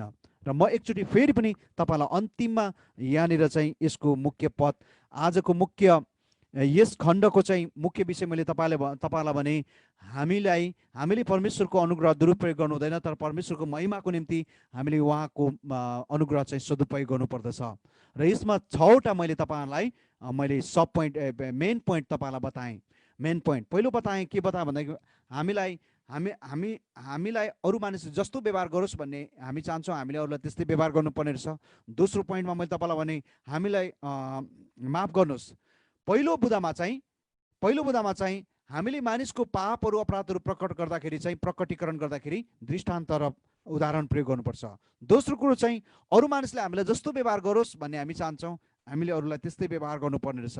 तेस्रो बुँदा चाहिँ हामीले आफ्नो पाप अपराध तत्काल हामीले स्वीकार गर्नु पर्दो रहेछ। चौथो कुरो, हामीले पापमाथि पाप थप्नु हुँदैन भन्ने कुरो हामीले सिक्यौँ। पाँचौँ कुरो चाहिँ हामीले पापको क्षमदान त पाउँछौँ, तर हामीले त्यसको प्रतिफल भोग्नुपर्छ। र 6औँ बुँदामा मैले भने साँचो पश्चातापले हामीलाई परमेश्वर क्रोधबाट बचाउँछ। यो कुराहरू भनिसकेपछि प्रियहरू 6वटा बुँदालाई हामीले त्यहाँबाट चाहिँ त्यस 6वटा बुँदालाई हामीले निचोरेर अनि त्यसपछि हामी निष्कर्षमा पुर्याउनु पर्दछ। हामीलाई परमेश्वरले अनुग्रह चाहिँ हामीलाई निर्माण हुनुको लागि दिनुभएको, हामी विध्वंस गर्नुको लागि होइन। अर्को कुरो, नयाँ करारमा मात्रै अनुग्रह होइन, पुरानो करारमा पनि परमेश्वरको अनुग्रह छ प्रियहरू। यो अनुग्रह हामीलाई परमेश्वरको वचनले भन्छ, रोमीको पुस्तकले नि के अनुग्रह प्रशस्त छ भनेर हामीले पाप गर्ने, यसरी चाहिँ हामीले उहाँहरूलाई चाहिँ चेतावनी दिन सक्छौँ। हुन्छ, परमेश्वरले हामी सबैजनालाई आशिष दिनुभएको होस्। आजको क्लासलाई म यहीँ राख्दछु। हाम्रो समय पनि 9 मिनेट अगाडि हामी बढिसक्यौँ। म तपाईँहरूप्रति क्षमा प्रार्थी चाहन्छु। अन्तिममा हामी आजको क्लासलाई समापन गर्नुभन्दा अगाडि तपाईँहरूको त्यस्तो केही एकदमै छोटो कुनै जिज्ञासाहरू छ, म तपाईँहरूलाई छोटकरीमा केही कुराहरू बताउन सकौँ।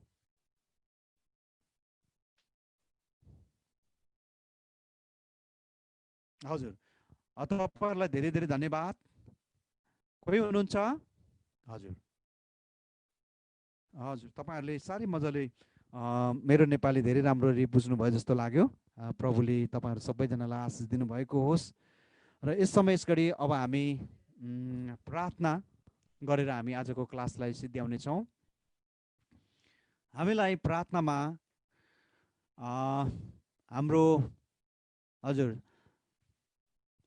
हाम्रो सिग्देलज्यूले प्रार्थना अन्तिम गरिदिनुहोस् न त ल आजको क्लासलाई। एउटा सानो कुरा यहाँ, अब यो प्रवचन सिद्ध्याउने बेलामा अन्तिममा हामीले एउटा कुनै चुनौती दिँदाखेरि के भन्न सकिन्छ? हजुर, यसबाट चाहिँ अब हाम्रो अघिको यो 6वटा पोइन्टले चाहिँ हाम्रो मुख्य विषय हामीले बनाएको थियौँ। हामीले परमेश्वरको अनुग्रह दुरुपयोग गर्नु हुँदैन, तर हामीले उहाँको महिमाको निम्ति हामीले उहाँको अनुग्रहलाई सदुपयोग गर्नुपर्छ भन्ने जुन हामीले मुख्य विषय राखेको थियौँ, त्यो विषयसँग चाहिँ टक्कै एट्याच हुने, त्योसँग कनेक्टिङ गर्ने हामीले चाहिँ निष्कर्षमा उहाँलाई दिनुपर्छ। हामीले के गर्नुपर्छ भने आज कतिचोटि हामीले चाहिँ धेरैचोटि हामीले बिगार गरेको कुरो, हामीले गल्ती गरेको कुरो, हामीले गरेको भुल गरेको कुरो चाहिँ के हो भन्दाखेरि हामी विश्वासीहरू प्रभु यीशुको अनुग्रह हामीसँग प्रशस्त छ भनेर हामी धेरैचोटि हिम्मत साथ पाप गरी पठाउँदछौँ। अनि उपदेशकको पुस्तकले भन्दछ, यदि कसैले आफ्नो अपराधको दण्ड पाएन भने उसले हिम्मतसँग पाप गरिरहन्छ भन्छ है। अनि यसरी चाहिँ हामी विश्वासीहरूले हामीले पापमा हाम्रो जीवन बिताइरहनु हुँदैन। परमेश्वरको कतिचोटि दण्डहरू हाम्रो जीवनमा, ताडनाहरू हाम्रो जीवनमा आएन भनेर हामी ढुक्क भएर अझै पाप गर्नको लागि हामी उत्साहित हुनु हुँदैन। हामीले त्यस्तो कुरालाई दुरुत्साहित गर्नुपर्दछ भनेर चाहिँ हामीले यसलाई निष्कर्षमा दिन सक्छौँ। पास्टरज्यू हुन्छ, धन्यवाद। हामी प्रार्थना गरौँ। हस् हजुर। महान परमेश्वर पिता, हामी तपाईँलाई धन्यवाद दिन्छौँ। तपाईँ जीवित हुनुहुन्छ। वचनले भन्दछ आदिमा वचन थियो, वचन परमेश्वर, वचन देहधारी हुनु आयो। तपाईँ वचन चाहिँ उत्पत्तिदेखि प्रकाशसम्म तपाईँ येशू ख्रीष्ट नै हुनुहुन्छ र तपाईँको प्रकाश हामीले आज असल प्रकारले पाउन सकेका छौँ। हामी पनि हाम्रो जीवनमा यस्ता लुकेका पापहरू छन् भने आज हामी स्वीकार गर्दछौँ, हामी पश्चाताप गर्दछौँ। प्रभु, हामी तपाईँको क्रोधबाट बच्न चाहन्छौँ। परमेश्वर, जसरी दाउदले पनि पश्चाताप गरे, उनले राजा थिए, उनले इन्कार गर्न सक्थे, उनले कुनै कदम चाल्न सक्थे, त्यो अगमवक्तालाई उनले मार्न सक्थे, तर त्यतातिर गएनन्। तर मानिसको भन्दा पनि परमेश्वरको भय उनले माने र मानिसको कुरा पनि परमेश्वरकै कुराको रूपमा लिए। यसरी हामीले पनि तपाईँको वचनलाई त्यही प्रकारले स्वीकार गर्न सकौँ। हितोपदेश 28:13 अनुसार पाप लुकाउनेको उन्नति हुँदैन, जसले स्वीकार गरेर त्याग्छ त्यसले कृपा पाउँछ। हामीभित्र पनि प्रभु त्यस्ता लुकेका पापहरू छन् भने आज हामी स्वीकार गर्दछौँ। हामीलाई पनि यसरी नै प्रभु तपाईँको अनुग्रहमा जिउनलाई सहायता गर्नुहोस् र हामी जस्तो अरूले व्यवहार गरेको चाहन्छौँ हामी पनि त्यस्तै अरूप्रति पनि हामी दया देखाउँ। कतिपल्ट हामी अरूलाई औँलो ठाडो गर्छौँ तर आफूतिर हेर्दैनौँ। आफूतिर हेरेर अरूलाई पनि त्यही किसिमले त्यही दृष्टान्तले हाम्रो अपराध क्षमा गर्नुहोस्। जसरी हामीले आफ्नो अपराधलाई क्षमा गरेका छौँ तपाईँले त्यही सिकाउनु भएको छ, त्यो अनुसार गर्न सकौँ। धन्यवाद यो अध्ययनमा आशिष दिनुभएको लागि। आफ्नो दासलाई पनि आशिष दिनुहोस्। हामी सुन्ने सबैमाथि तपाईँको अनुग्रह रहेको छ। बाँकी सबै तपाईँको हातमा राख्दै बिन्ती प्रार्थना येशू ख्रीष्टको नाउँमा, आमेन। हुन्छ, यहाँहरू सबैजनालाई जय मसीह। साइप्रसबाट जोडिनु भएको बहिनी, त्यसपछि हाम्रो इन्डियाबाट जोडिनु भएको हाम्रो एल्डर बुवा भिमु, उहाँहरू सबैजनालाई धन्यवाद।